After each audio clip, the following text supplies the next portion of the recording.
إن الحمد لله الأكرم الذي خلق الإنسان وكرمه وعلمه من البيان ما لم يعلم. فسبحان الذي لا يحصى امتنانه باللسان ولا بالقلم. نشهد أن لا إله إلا الله وحده لا شريك له، ونشهد أن سيدنا وحبيبنا ومولانا محمدا عبده ورسوله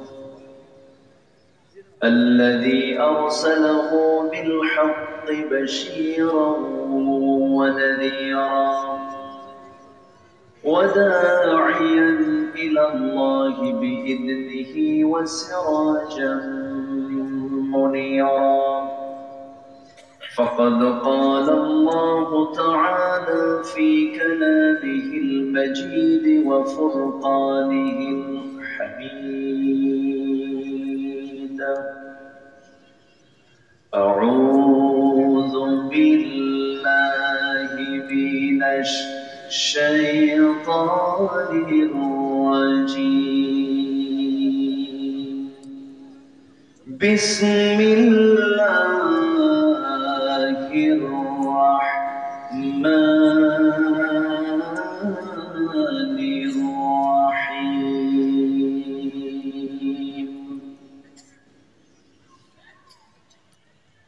ومن يطع الله والرسول فأولئك مع الذين أنعم الله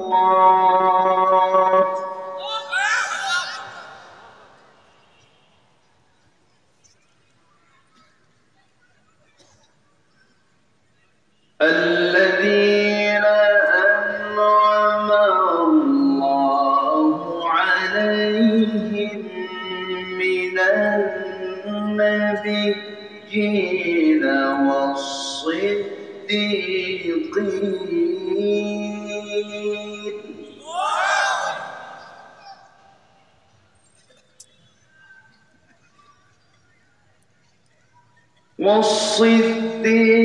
والصديقين والشهداء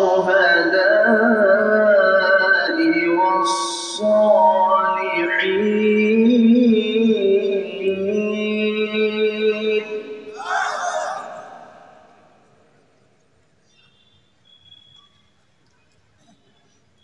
وحسن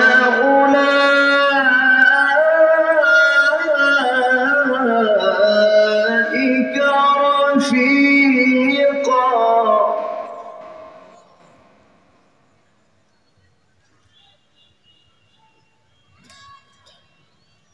ذلك فضل من الله.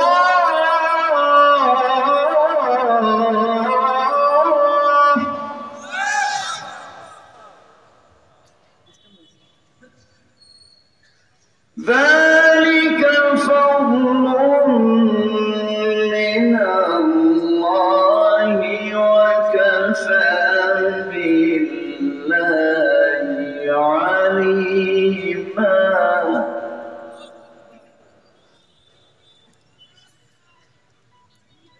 ذلك الفضل من الله وكفى بالله عليما.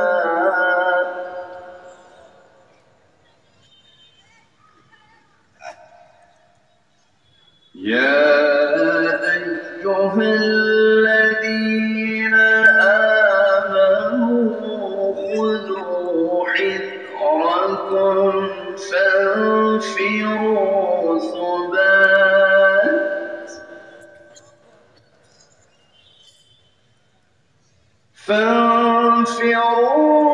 ثبات أو انفروا جميعا.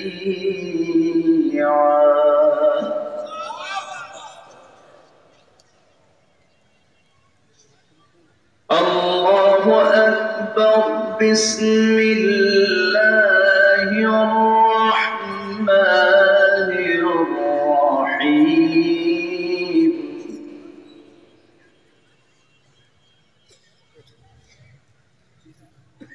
إن الله وملائكته يصلون على النبي يا أيها الذين آمنوا صلوا عليه وسلموا تسليما اللهم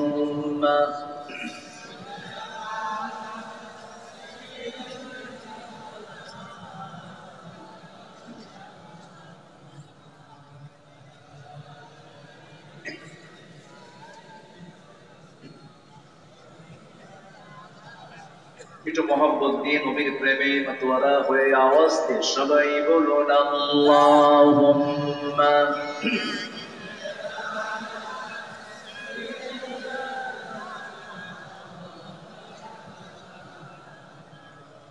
وعلى آل سيدنا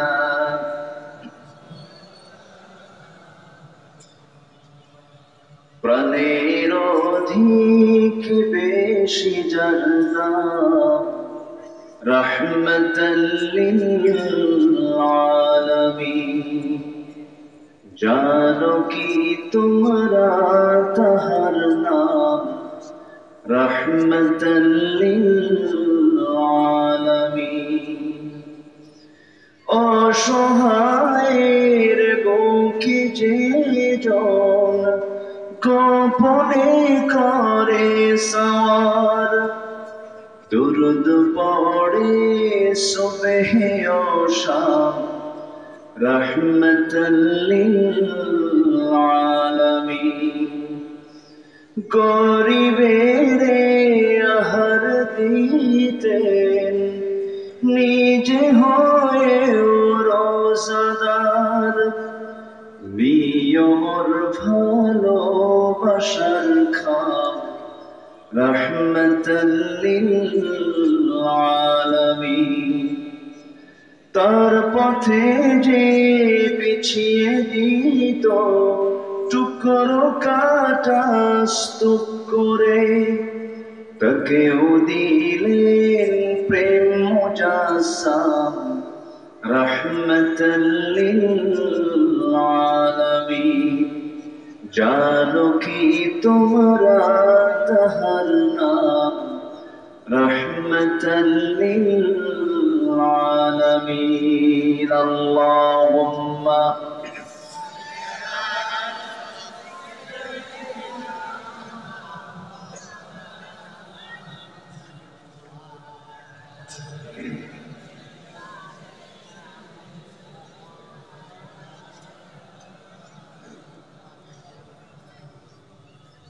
সবাই বলুন বালাগাল উলা বিকামালিহি কাশাফাত তুজা বিজামালিহি হাসনাত জামিউ খিসালিহি সাল্লু सूरते यूसुफ बिदारी हिकमते लुक़मान इमाम क़ारिए क़ुरआन बारी ये है दिले सादिमान इमाम बलगल उला बिकमालिही كشف الدجى بجماله حسنت جميع خصاله سلوا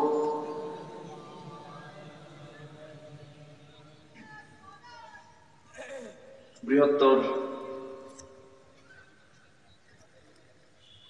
কুষ্টিয়া অঞ্চলের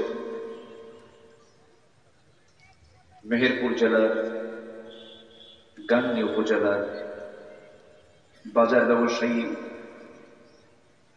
ব্যবসায়ীদের উদ্যোগে আয়োজিত গাংনী ফুটবল মাঠে অনুষ্ঠিত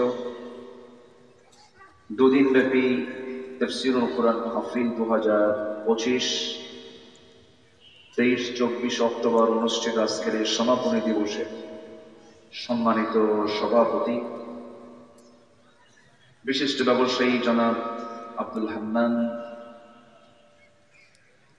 আজকের এই মহৎ আয়োজনের সম্মানিত মেহমানবৃন্দ, আমার পূর্বে কথা বলেছেন মাওলানা রুকনুজ্জামান, আজকের মাহফিলের বরেণ্য মেহমান চাঁপাইনবাবগঞ্জ থেকে এসেছেন মাওলানা মুহাম্মদ দুররুল হুদা আশিকি হাফিজাহুল্লাহ, উপস্থিত হাজরাত উলামায়ে কেরাম, ডান পাশে বরিষ্ঠ আমার অত্যন্ত কাছে, উনি আমাকে খুবই সম্মান দিয়ে কথা বলেন, আমাকে ভালোবাসেন, জনাব আমার প্রিয় ভাই মেঘলা ভাই, উপস্থিত এখানে আছেন সম্মানিত মেহমানবৃন্দ, বিশেষ করে দক্ষিণ এশিয়ার বৃহত্তম ইসলামী সংগঠন বাংলাদেশ জামাত ইসলামী সম্মানিত নেতৃবৃন্দ এখানে উপস্থিত আছেন। আজকের মাহফিলের প্রধান আকর্ষণ যাদেরকে নিয়ে আজকের এই সাজানো গোছানো বর্ণাঢ্য আয়োজন, তৌহিদি জনতার এই বিশাল একটি অংশ আপনারা উপস্থিত হয়েছেন। প্রাণ প্রিয় সম্মানিত দ্বীনি ভাইরা, আড়ালে বসে আছেন শ্রদ্ধেয়া সম্মানিত আপা। আলোচনার সূচনায় আনুষ্ঠানিকতার মধ্য দিয়ে আমার পক্ষ থেকে আবারও দিল খোলা সালাম, আসসালামু আলাইকুম ওয়া রাহমাতুল্লাহি ওয়া বারাকাতুহু। সবাই কেমন আছেন বলুন তো? আমাকেও প্রশ্ন করে ফেলেছে। আল্লাহ তাআলা আমাকেও আপনার মতোই আপনার কাতারেই রেখেছেন, বলছি আলহামদুলিল্লাহ। আমি আজ থেকে বহুদিন আগে গাংনী বাজারের আশেপাশে কোথায় যেন আসছিলাম, আমার মন্ত্রীমুল ভাই কোথায় যেন আসছিলাম, যাই হোক অনেক আগে আসছিলাম। আল্লাহ তাআলা আমাকে আবারও এই চাঁদখানা মুখ আল্লাহ পাক আমাকে আবারও দেখার সুযোগ করে দিলেন, আলহামদুলিল্লাহ। আসলে বেঁচে আছি আমরা, এর মাঝে কত লোকের বিদায় হল। এক একটা মানুষের বিদায় আমাদের জীবনের জন্য বাস্তব একটা শিক্ষা। মৃত্যু থেকে যদি কেউ শিক্ষা নিতে পারে, সেই আল্লাহর সবচেয়ে প্রিয় বান্দা হতে অবশ্যই পারবে। যারা বিদায় নিয়েছেন এই 20 বছর মাহফিলের বয়স, 20 বছর আগে যারা ছিলেন তারা কি আছেন এখন? অনেকেই নাই। এর মাঝে আল্লাহ পাক আমাকে আপনাকে সুস্থ রেখেছেন, নিরাপদে রেখেছেন, ভালো আছি। এর চাইতে বড় পাওয়া আল্লাহর পক্ষ থেকে আর বান্দার জন্য দ্বিতীয়টা হতে পারে না। ক্যান্সার আক্রান্ত এক রোগীকে বলা হলো, তোমার যে ক্যান্সার হয়েছে, তোমার বক্তব্য মন্তব্য কি তুমি বল? সে বলছে যে যদি কোনো বান্দাকে তার প্রভু আল্লাহ যদি শুধু সুস্থতার নিয়ামত দেন, ওই বান্দার উচিত আল্লাহর কাছে আর কোনো কিছু না চাওয়া, তার জন্য এটাই যথেষ্ট। আমরা এত বড় একটা নিয়ামতকে সাথে নিয়ে বসে আছি, বলি আলহামদুলিল্লাহ, জোরে বলি আলহামদুলিল্লাহ, চিৎকার মেরে বলছি আল্লাহুম্মা ইন্নী আসআলুকা আল হুদা ওয়াত তুকা ওয়াল আফাফ ওয়াল গিনা। সবাই একযোগে বলি আল্লাহুম্মা আইন্নি আলা যিকরিকা ওয়া শুকরিকা ওয়া হুসনি ইবাদাতিকা। আমরা আল্লাহ তাআলা শুকর আদায় করে দিলাম।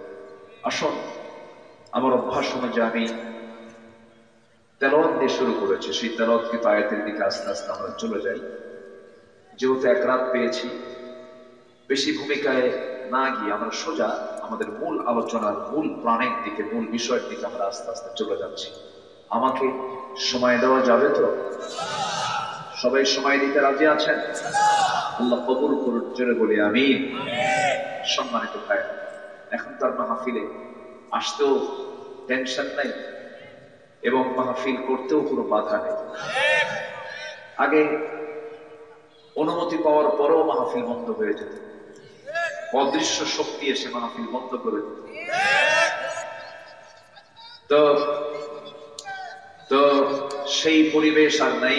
এখন থানা নিজেই ফোন দিয়ে বলে কিছু লাগবে কি, তারা এখন উল্টা আমাদের খোঁজ খবর নেয়, কিছু প্রোটোকল লাগবে কিনা, কিচ্ছু লাগবে কিনা। আমাদের কাউকে লাগবে না, আমাদের আল্লাহকে লাগবে। যাদের দিল্লি লাগতো তারা দিল্লি চলে গেছে,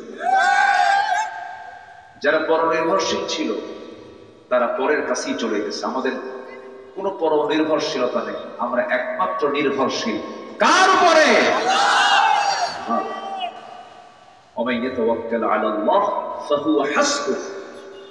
যার জন্য, যে আল্লাহর প্রতি ভরসা রাখে তার জন্য আল্লাহই এনাফ, আল্লাহই যথেষ্ট। জোরে বলি সুবহানাল্লাহ। আমার কে আছেন? আসতে বলবেন না, কে আছেন? ভয় কি তোমার সঙ্গে খোদা, মনের কাবায় কোরআন বাঁধা, মরলে শহীদ বাঁচলে গাজী, কে বা তোমায় বেফাকি।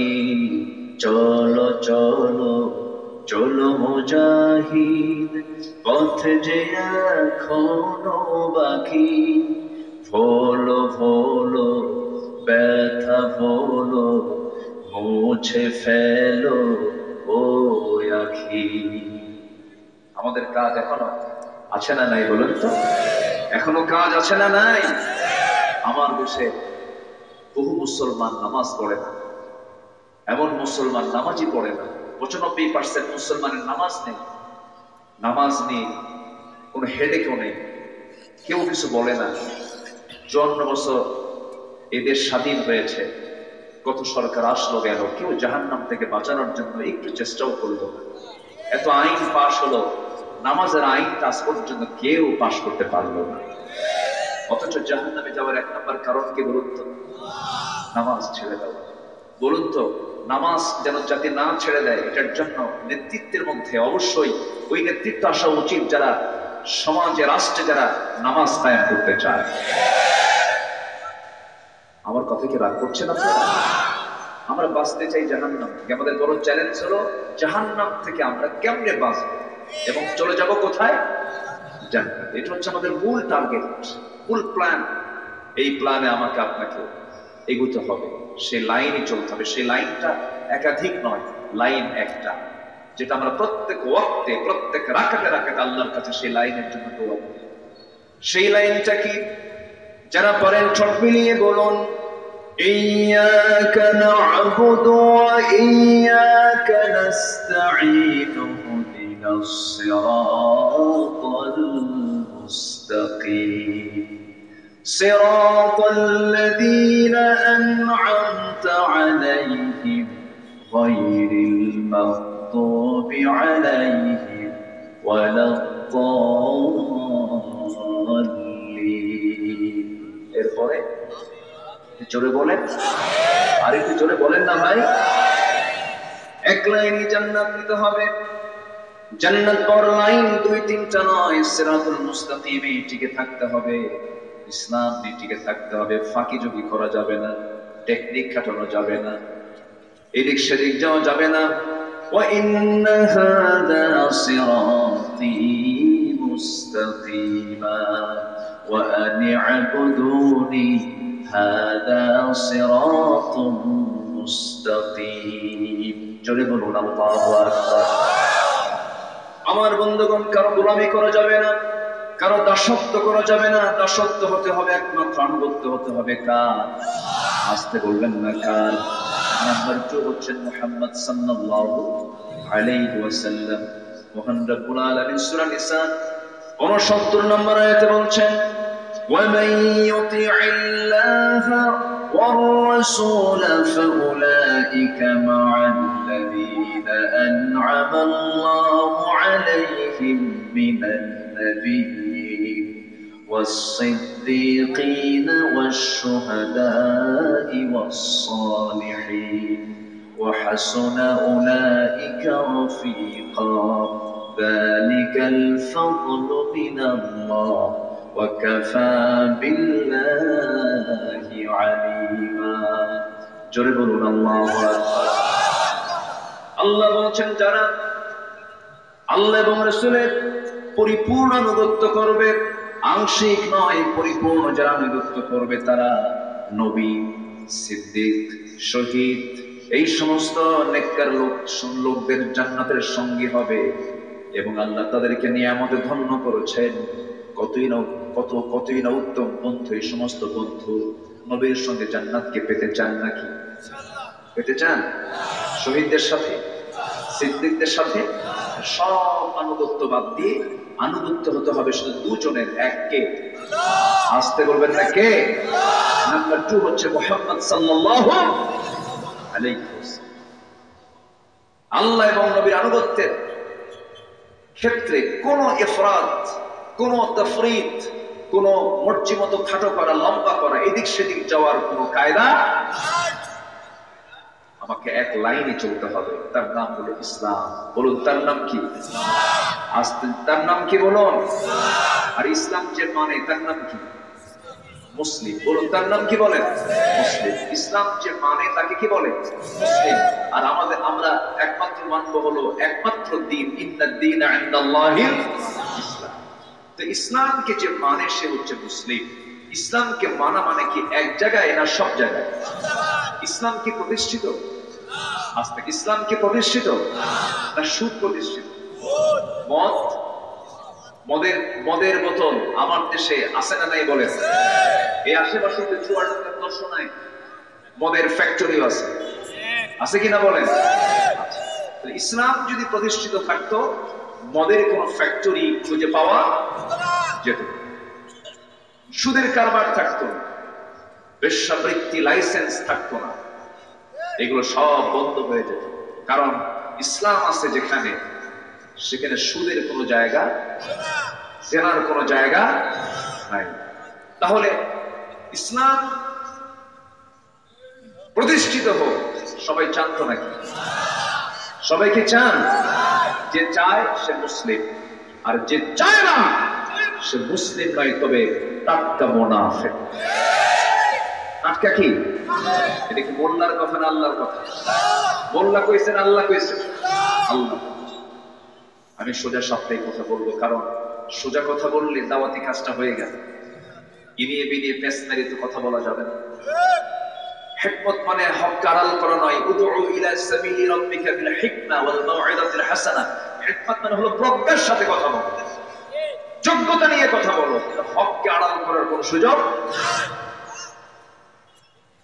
আমার দেশে অনেক হুজুর আছে, মদের ফ্যাক্টরি উদ্বোধন হবে, হুজুরকে দাওয়াত দেয়, হুজুরকে দোয়া করে দেয়, আল্লাহ মদের ফ্যাক্টরিতে বরকত দিয়ে দাও। সিনেমা হল উদ্বোধন হবে, দোয়া করে আল্লাহ সিনেমা হলে কাস্টমার বাড়ায়, এই সিনেমার আয় রোজগার বাড়ায়, বলা হুজুরদের উপর খাস রহমত নাযিল করে। এরকম দোয়া করার জন্য কিছু হুজুর আছে না নাই বলেন তো?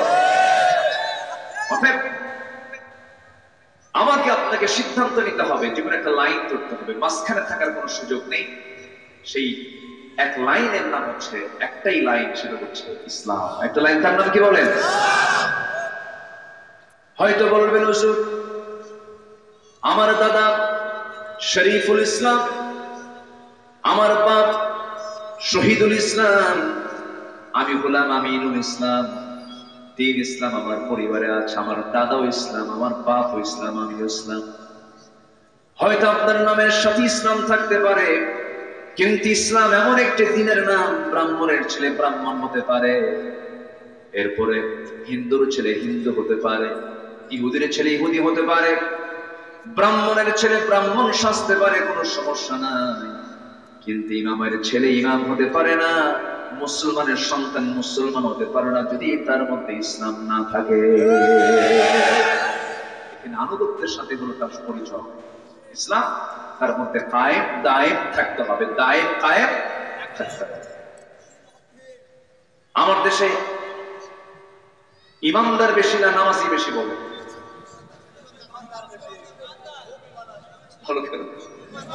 বলেন নামাজি বেশি না ইমানদার বেশি? হ্যাঁ, নামাজি বেশি না ইমানদার বেশি? বলে না হুজুর নামাজ না পড়ি ইমান আছে। এখন বলেন আমার দেশে নামাজি বেশি না ইমানদার বেশি? কিন্তু ইমানদার নামাজ পড়ে কি পড়ে না? নামই হলো ইমান আলী। যখন বলা হয় নামাজ পড়ো না কেন, চুপচাপ থেকে যায়, অথচ নাম হলো ইমান আলী, নামাজের খবর নাই। নাম হলো ফজর আলী, ফজর আলী ঘুম থেকে উঠে 10টার দিকে। নাম হলো হিম্মত আলী, সাইকেলের চাকা ফাস্ট হলে শীত হয়ে পড়ে। নাম হলো আতর আলী, গোটা গায়ে গাজার গন্ধ। নাম হলো বাদশাহ মিয়া, ভিক্ষা করে, কি ঠিক আছে না? নাম হলো খোকা মিয়া, বয়স হয়ে গেছে 80 বছর, পুরা মিয়া হয় না, খোকা মিয়া রয়ে গেছে। নাম দিয়ে তো কাম হবে না, নাম দিয়ে যদি কাম হতো নূহের ছেলেকে নাম নবীর সন্তানের মর্যাদা পেয়ে জান্নাত পেয়ে যেত। ইব্রাহিমের বাবা আজর, ইব্রাহিম আলাইহিস সালামের বাবা আজর ছিল একজন সম্মানিত নবীর পিতা, সে নবীর বাপ হয়ে জান্নাত পেয়ে যেত। বাবার পরিচয় দিয়ে ছেলের পরিচয় দিয়ে কেউ কোনোদিন নাজাত পাবে না। আল্লাহর সামনে সম্মান পেতে হলে যে জিনিসটা লাগবে তার নাম হলো, 1 নম্বর হলো আনুগত্য, অর্থাৎ ঈমান। কি থাকতে হবে? ঈমান। আল্লাহ রাব্বুল আলামিন বলেন, ইয়া আইয়ুহান নাসু ইন্না খালাকনাকুম মিন যাকারিন ওয়া উনসা وجعلناكم شعوبا وقبائل لتعارفوا إن أكرمكم عند الله أتقاكم। আমি তোমাদেরকে এক নর এবং নারী থেকে সৃজন করেছি এবং তা থেকে বহু গোত্র গোত্র ভাগ করেছি, ভাষা দিয়েছি, বর্ণ দিয়েছি, ইরানি করেছি, ফারসি করেছি, রোম করেছি, চায়না করেছি, জাপানিজ করেছি, কোরিয়ান করেছি, ইউরোপিয়ান করেছি, আমেরিকান করেছি। এই যে বিভিন্ন গোত্র গোত্র বিভিন্ন বিভক্ত করে দিয়েছি যেন লিতাআরাফু, যেন তোমরা একে অপরকে চিনতে পারো। তবে তোমাদের মধ্যে ওই বংশগত কৌলিন্য, ওই রকম জাতিগত কোন পরিচয় দিয়ে আমার সামনে তোমরা সম্মান হবে, সম্মান পাবে না। আমার সামনে সম্মান পাবে যে বিষয়টা দিয়ে, তার নাম হলো আনুগত্য, তার নাম হলো তাকওয়া, তার নাম হলো ঈমান। সুবহানাল্লাহ। আল্লাহর সামনে দাম পেতে বলে ঈমান থাকতে হবে। কি থাকতে হবে বলেন? ঈমান থাকতে হবে। নচেত বংশগত পরিচয় দিয়ে কোনো লাভ নাই। চৌধুরী, সরকার আর শেখ, এই সমস্ত পরিচয় দিয়ে আল্লাহর দরবারে নাজাত পাওয়া যাবে না। তাহলে আমরা বুঝতেছি আমাদের সবচেয়ে বড় বিষয় হচ্ছে আনুগত্যটা 1 নাম্বার দরকার। কোরআনের আলোকে মহান আল্লাহর প্রিয়ত্ব অর্জন যদি আমরা করতে চাই, মহান আল্লাহর প্রিয় যদি হতে চাই, 15টা লাইন দরকার, 15টা দিশা আমি আজকে বলতে চাচ্ছি। 15টা পয়েন্টে 15টা গুণ আমরা অর্জন করব। জোরে বলি ইনশাআল্লাহ। আমাকে সময় দেবেন তো নাকি? কারণ কোনো আপত্তি নেই। আমি আপনাদের সামনে কথা বলতে আমি একটু ভয় খাচ্ছি, একটু ভয় পাচ্ছি। কেন জানেন? আমার চেয়েও 1000 গুণে ভাষা আপনাদের সুন্দর। ভাষাগত সৌন্দর্যের দিক থেকে আপনারা সৌন্দর্যের পিরামিড, ভাষার সৌন্দর্যের পিরামিড হচ্ছেন আপনারা। মেহেরপুর গোটা পৃথিবীর ভিতরে শ্রেষ্ঠ ভাষায়, সুন্দর ভাষায় তারা বাংলায় কথা বলতে পারে। এত সুন্দর ভাষা কথা বলতে পারা অন্য কোনো জেলা, কুষ্টিও পাবে। কুষ্টিয়ার মধ্যে পাবনা ঢুকে গেছে, গেদা বা খাইছে এরকম লাগে, ঢুকে যায়। তো এরকম কুষ্টিয়া ঢুকেছে, বিভিন্ন জায়গায় ঢুকছে কম বেশি। যশোরেও কিছু প্যাঁচ আছে, আমার চাঁপাইনবাবগঞ্জের আমার দুরুল হুদা ভাই আসছেন, তাদের মধ্যে কিছু প্যাচ আছে, কিন্তু একদম সলিড মেহেরপুর, গাংনী, মুজিবনগর, এই যে এই বেল্ট এবং চুয়াডাঙ্গার কিছু অংশ একদম সহি, একদম মান পেট থেকে বাংলা ভাষা শিখি আপনারা জন্ম নেন। বলি আলহামদুলিল্লাহ। এত প্রশংসা করলাম, আওয়াজটা এত কম দিবে, জোরে বলেন না ভাই আলহামদুলিল্লাহ।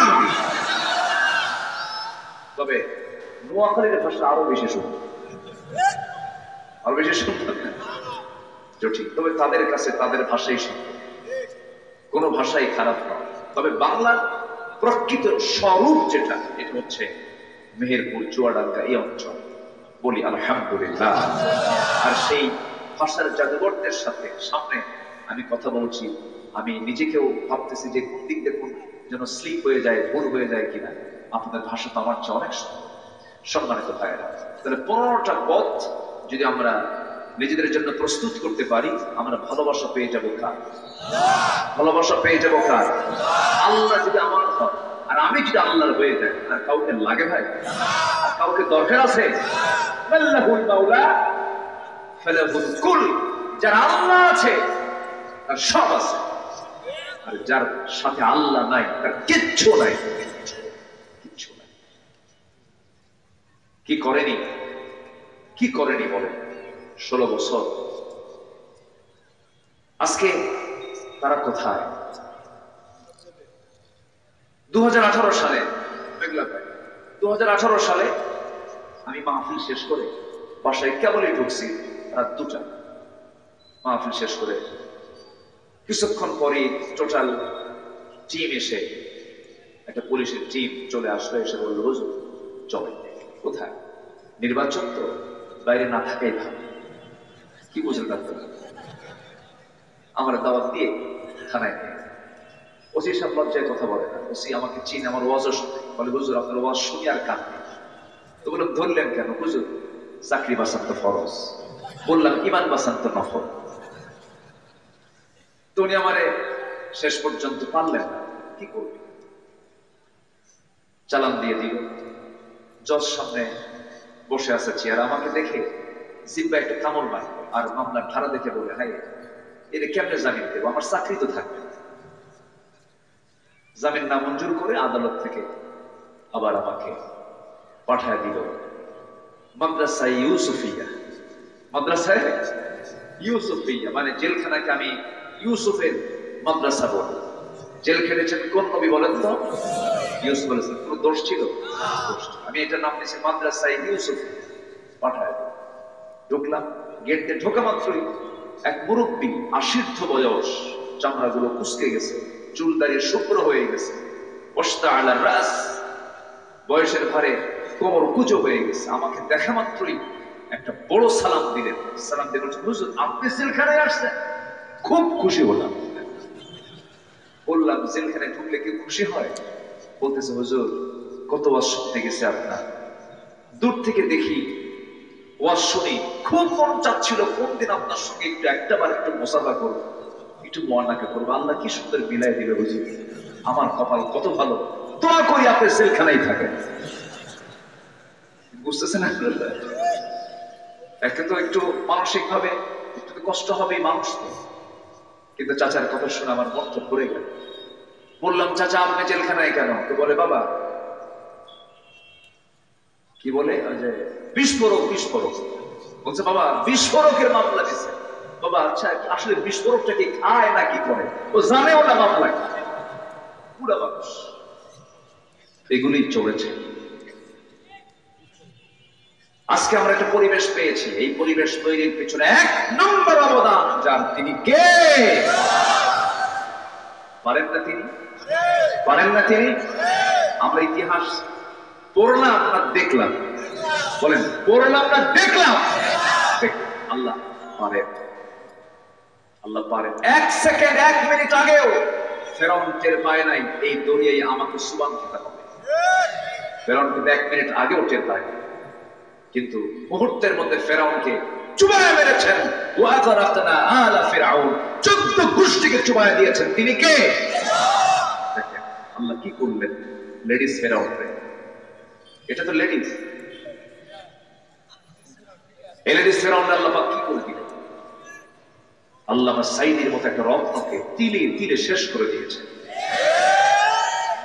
কত রাত তার চোখের পানি দিয়ে জায়নামাজ ভিজে গেছে।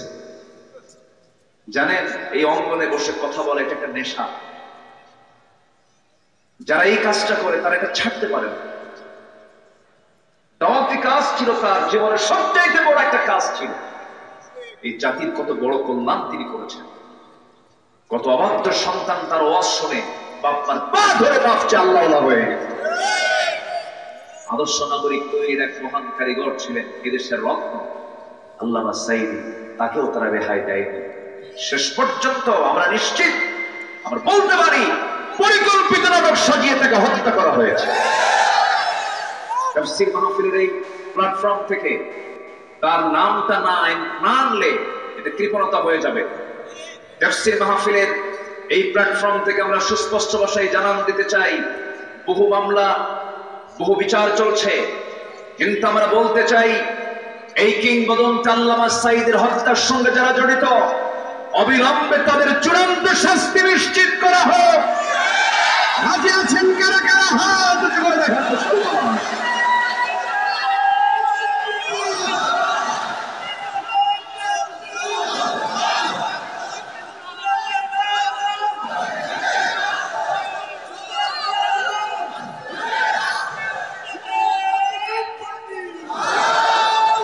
আল্লাহ কবুল করুন, জোরে বলে আমিন।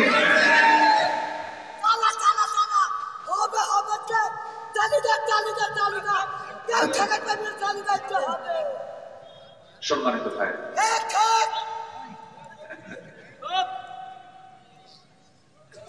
চুপ থাকতে হবে, তাই না?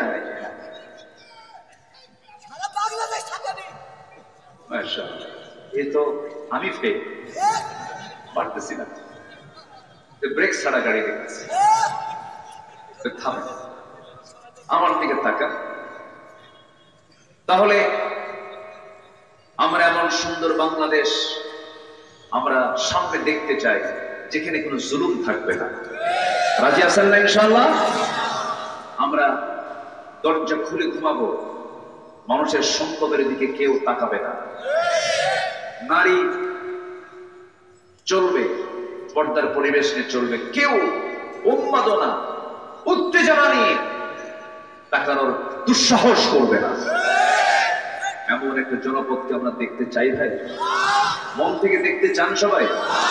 এই জন্য দরকার কার বিধান? আসতে বলবেন না, কার বিধান? বাড়িতে লেগেছে আগুন, নিভানোর জন্য কি দরকার? চিৎকার করছে বাড়িওয়ালা, যার কাছে যা কিছু আছে তা নিয়ে আমার বাঁচাও। একজন যাচ্ছিল বাড়ির পাশে দিয়ে, ভ্যানে করে নিয়ে যাচ্ছিল এক ড্রাম ভর্তি ডিজেল। যখন শুনছে যা কিছু আছে তা নিয়ে আমার বাঁচাও, ডিজেল নিচে বিসমিল্লাহ কয়া ঢেলে। কাম হবে? আগুন কমবে না বাড়বে? আরেকজন যাচ্ছিল ভ্যান ভর্তি লাকড়ি করে নিয়ে দিছে ঢেলে, আগুন কমবে না বাড়বে?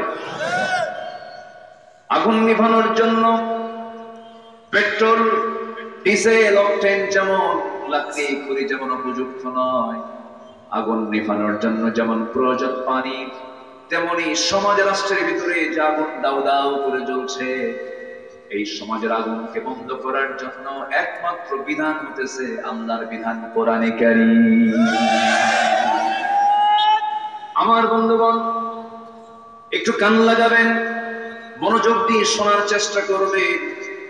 15টি গুণ যদি আমরা অর্জন করতে পারি, 15টা পথ যদি আমরা তৈরি করতে পারি, নিজের জীবনে যদি প্রস্তুত করতে পারি, আল্লাহ রাব্বুল আলামিন আমাকে সাকসেস, সফল করে জান্নাত দিয়ে দিবেন। এর মধ্যে 1 নাম্বার হলো আনুগত্য। আনুগত্যটা একমাত্র আল্লাহ এবং তার রাসূলের জন্য খাস, কার আনুগত্য করা যাবে না। আল্লাহ রাব্বুল আলামিন বলেন আরেক জায়গায়, وَمَن يُطِعِ اللَّهَ وَرَسُولَهُ فَقَدْ فَازَ فَوْزًا عَظِيمًا। যে ব্যক্তি আল্লাহ এবং রাসূলের আনুগত্য করবে সে মহা সাফল্যে সাফল্যবান হয়ে যাবে। তার কোনো টেনশন নাই, তার কোনো ভয় নাই। এপারে দুনিয়া, ওপারে সে জান্নাতের মেহমান হয়ে যাবে। জোরে বলি সুবহানাল্লাহ। আনুগত্য কাকে বলে? একটা এক্সাম্পল দিই, মিসাল দিলে ভালো হয়। আমার নবীজি মক্কার বাসিন্দা ছিলেন, মদিনায় হিজরত করলেন মামুর বাড়ি বেড়ানোর জন্য নয়, নানার বাড়ি দেখার জন্য নয়। যে নবীর সম্মান এত বেশি ছিল, রাস্তায় হাঁটতেন দিনের আলোতে, সূর্যের তাপ যেন নবীর গায়ে না লাগে।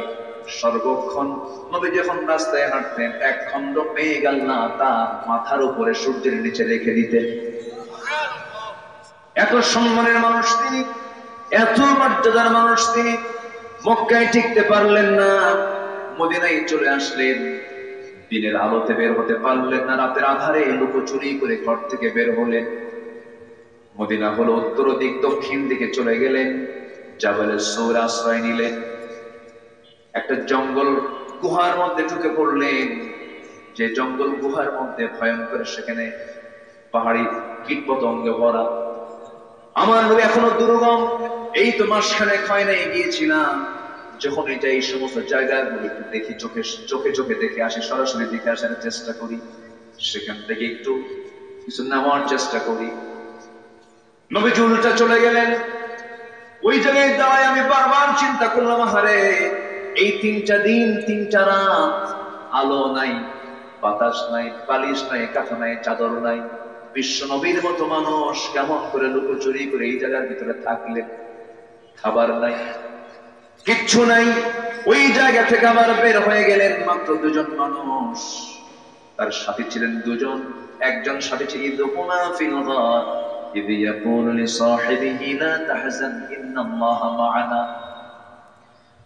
আমার নবীজি মক্কা থেকে মদিনায় চলে গেলেন। পরের দিন সকালবেলা, কেউ জানে না, সাহাবীদের কানে কানে সংবাদ চলে গেছে, রাসূল ঘরের ভিতরে নাই, রাসূল মক্কা থেকে বের হয়ে চলে গেছেন, হিজরত করেছেন। একজন পাগল সাহাবী, সাহসী সাহাবী, তার নাম হলো ওমর। তার নাম কি বলে? ওমর। ওমর করলেন কি, ঘর থেকে বের হয়ে রাসূলকে যখন দেখতে পেলেন না, পাগল হয়ে গেছে, সোজা চলে গেছেন খবর নিতে আবু জেহেলের কাছে। দেখছেন, কোনো ভয় নাই, চলে গেছেন কার কাছে? আবু জেহেলের কাছে। গিয়ে বললেন, আবু জেহেল, আমার রাসূল কোথায়? আবু জেহেল ভয়ে কোনো জবাব দিচ্ছে না, কারণ ওমর যদি খেপে যায়, বড় ভয়ঙ্কর ওমর, একটা অঘটন ঘটিয়ে যেতে পারে। তিনি বলছেন, আল্লাহর কসম করে বলি, আমার নবীর যদি একটা পশমেরও ক্ষতি হয়, ওমরের তরবারি তাকে রেহাই দেবে না। সাহাবায়ে কেরাম অস্থির হয়ে গেছেন। একজন সাহাবী, ওই মক্কার বড় একজন ব্যবসায়ী ছিলেন, এই যে আজকে ব্যবসায়ী সমিতির উদ্যোগে মাহফিল, বড় ব্যবসায়ী ছিলেন। সেই ব্যবসা তার এত বড় ছিল, মিলিয়নার সাহাবী ছিলেন, এক্সপোর্ট ইম্পোর্টের ব্যবসা করতেন। যখন সকালে উঠে শুনতে পারলেন রাসূল নাই, ব্যবসায়ী গেলেন না, বউটাও কালেমা পড়ে নাই, বউটাও ছাড়লেন, সন্তানরাও কালেমা পড়ে নাই। আমরা এই জাগতিক দুনিয়ায় দেখেন, ব্যবসা বাণিজ্য, অর্থ, পরিবার পরিজন, সন্তানাদি, বউ বাচ্চা নিয়ে আমরা ব্যাকুল থাকি, এগুলো আমাদের আকর্ষণীয় জিনিস। এই সাহাবী করলেন কি, যখন শুনতে পেলেন পরের দিন সকালবেলা রাসূল নাই, ব্যবসার জায়গায় গেলেনই না, বউকেও কিছু বললেন না, সন্তানদের কিছু বললেন না, শূন্য হাতে, খালি হাতে তিনি মক্কা থেকে মদিনার দিকে রওনা দিলেন। মদিনায় পাড়ি জমালেন। আমার নবীজি মদিনায় যাওয়ার পর ওই মক্কার ধনী মানুষ আব্দুর রহমান ইবনে আউফকে দেখে আমার নবীজির চোখে পানি চলে এলো। ফকিরের মতো বসে আছে সামনে, তার পাশে কেউ নাই। রাসূল নিজের চোখে দেখেছেন কি জৌলুস ছিল আব্দুর রহমানের, বড় বড় ব্যবসা ছিল, সব কিছু ছেড়ে দিয়ে মদিনায় ফকিরের মতো বসে আছে, মসজিদের সামনে বসে আছে। রাসূল বলছেন, আব্দুর রহমান, তোমার চিত্র আমাকে কাঁদিয়ে ফেললো, তোমার কি কষ্ট হচ্ছে না? আব্দুর রহমান ইবনে আউফ বলছেন, ইয়া রাসূলুল্লাহ, আল্লাহর কসম করে বলি, আমি দ্বীন গ্রহণ করেছি, আমি ইসলামকে গ্রহণ করেছি, আমি আল্লাহর আনুগত্য করি, নবীর আনুগত্য করি। যে রাসূল মক্কায় নাই, সেই মক্কায় আব্দুর রহমানের থাকার কোনো প্রয়োজন নাই। তার সাহাবীকে ডাক দিয়ে বলছেন, আনসার এদিকে আসো। এই যে আমার আব্দুর রহমান, তুমি যেমন প্রচুর সম্পদের মালিক, আমার আব্দুর রহমান প্রচুর সম্পদের মালিক ছিল, দেখো তো কিছু করা যায় নাকি? শুধু এতটুকু বলেছে। ঘোড়ার পিঠে তাকে উঠায় নিয়ে আনসার সাহাবী নিয়ে চললেন খেজুর বাগানের দিকে। 2টা বড় খেজুর বাগান দেখায় দিলেন। হাজার হাজার গাছ মিলে একটা বাগান। দুইটা বাগান দেখানোর পর আনসার সাহাবী বলছেন, ভাই আব্দুর রহমান, নবী আমাকে দায়িত্ব দিয়েছেন, এই দুইটা খেজুর বাগান দেখালাম, যে বাগানটাই তোমার পছন্দ হবে সেই বাগানটাই মুহূর্তে আমি তোমার নামে দলিল করে দেব। শুনলেন তিনি, মুস্কি হাসি মারলেন, বলছেন, ভাই আনসার আর কি বলতে চাও বলো। আমি জানি এই মদিনায় কোন মেয়ের বাবা তোমার সঙ্গে তার মেয়েকে বিয়ে দেবে না, কিন্তু তোমার তো যৌবন আছে, আমার আল্লাহ পাক একাধিক স্ত্রী দিয়েছেন, দুটো বউ দিয়েছেন, একটা বউকে তালাক দেব আর সেই বউটাকে তুমি তোমার বউ বানাইয়া দিবা। কি মোহাম্মত তাদের মাঝে কাজ করেছে। আব্দুর রহমান ইবনে আওফ বুকের মধ্যে জড়িয়ে ধরে আনসার সাহাবীকে বলছেন, ভাই খেজুর বাগানও লাগবে না, বউ তালাকও লাগবে না, আমার একটু বাজার দেখায় দাও, একটু ব্যবসা শেখায় দাও, একটু পুঁজি হালকা দিলেই হয়ে যাবে, ব্যবসা শুরু করব আমি। ব্যবসা শেখায় দেওয়া হলো। সেই ব্যবসা করে করে সামান্য কিছু অর্থ, সামান্য কয়েক রতি সোনা তার কামাই হলো। বিয়েটাকে প্রয়োজন মনে করলেন, বিয়ে করতে গেলেন। মেয়ে পছন্দ হয়ে গেল, বিয়ে শাদী হয়ে গেছে। 3-4 দিন পর নতুন পোশাক, নতুন তার ঘাম, নতুন তার গায়ে সুগন্ধি লাগানো। নবীর দরবারে আসলেন, রাসূলকে সালাম করলেন। রাসূল বলছেন, আব্দুর রহমান, তোমাকে দেখে তো গতিমতি ভালো মনে হচ্ছে না কেন? কি ব্যাপার, তোমার গায়ে কোন সুগন্ধি মনে হচ্ছে, চেহারার মধ্যে নূর চমকাচ্ছে, বিয়ে করছো নাকি? হুজুর বিয়ে করছি, আমারে দাওয়াত দিন হুজুর, মনে ছিল কি ছিল না বলেন? অনেক সময় বিয়ের সময় কিন্তু কাছের বন্ধুরও বাদ পড়ে না, মনে থাকে। তুমি যে বিয়ে করলে আমাকে বললে না কেন হুজুর? সত্যি কথা, বিয়ে করতে গেছে, হয়তো বিয়ে হবে না, কিন্তু বিয়েটা কেমন যেন হয়ে গেল হুজুর, ভুল হয়ে গেছে, আমারে মাফ করে দেন। হুজুর বলছেন, না না, জরুরি কাজ বিয়ে করে নিয়েছো ভালো কথা, কিন্তু টাকা পাইলা কোথায়? মোহরানার টাকা তুমি কেমন করে পরিশোধ করলা? হুজুর, ওই যে আপনার আনসার সাহাবী ব্যবসা দেখিয়ে দিয়েছিল, ব্যবসা করে কয়েক কোটি সোনা কামাই করেছিলাম, আল্লাহ বারাকা দিয়েছেন, তাকে টোটালি মোহরানা পরিশোধ করে রানী বানায় আমার ঘরে তুলে নিয়ে আসছি। আমার নবী হাতটা উঁচু করে দোয়া করছেন, আল্লাহ আমার আব্দুর রহমানের পরিবারে এবং ব্যবসায়ী তুমি আল্লাহ বরকত দিয়ে দাও। এত বরকত হলো, মৃত্যুর সময় 13 সন্তান ঘরে রেখে দুনিয়া থেকে বিদায় নিলেন, এবং তার সন্তানরা এত পরিমাণ সম্পদের মালিক হয়েছেন যে কুরআন দিয়ে কেটে কেটে সোনা ভাগ করতে হয়েছিল। তাবুক অভিযানের দিন আব্দুর রহমান নিজে 3 বস্তা সোনা দান করেছিলেন। যেরকম সুবহানাল্লাহ। আনুগত্য করলে কি আবার লস আছে নাকি? আনুগত্য করলে লাভ আছে। জোরে বলি আল্লাহু আকবার। ইসলাম মানে কি অভাব অনটন না, ইসলাম যেখানে কায়েম হবে সবচাইতে সচ্ছলতার মুখ সেই জাতি দেখতে পাবে। আল্লাহু আকবার বলেন। সম্মানিত ভাইরা, আনুগত্য করব আমরা কার? আসতে বলবেন না, কার? আরো চিৎকার মেরে বলেন, কার? এক জায়গায় না, সব জায়গায়? সব জায়গায়। আমার বন্ধুগণ, 1 নাম্বার আমরা শেষ করলাম, 15টা গুণ আমরা অর্জন করব, আল্লাহর প্রিয় বান্দা হয়ে যাব। নাম্বার 2 হলো নফসের সকল কুপ্রবৃত্তি থেকে নিজেকে বিরত রাখতে হবে, নফসকে পরিশুদ্ধ করতে হবে। যা কিছু করলাম, নামাজ পড়লাম, রোজা রাখলাম, সব ইবাদত করলাম, নফসের বিশুদ্ধতা নাই, সব জিরো হয়ে যাবে।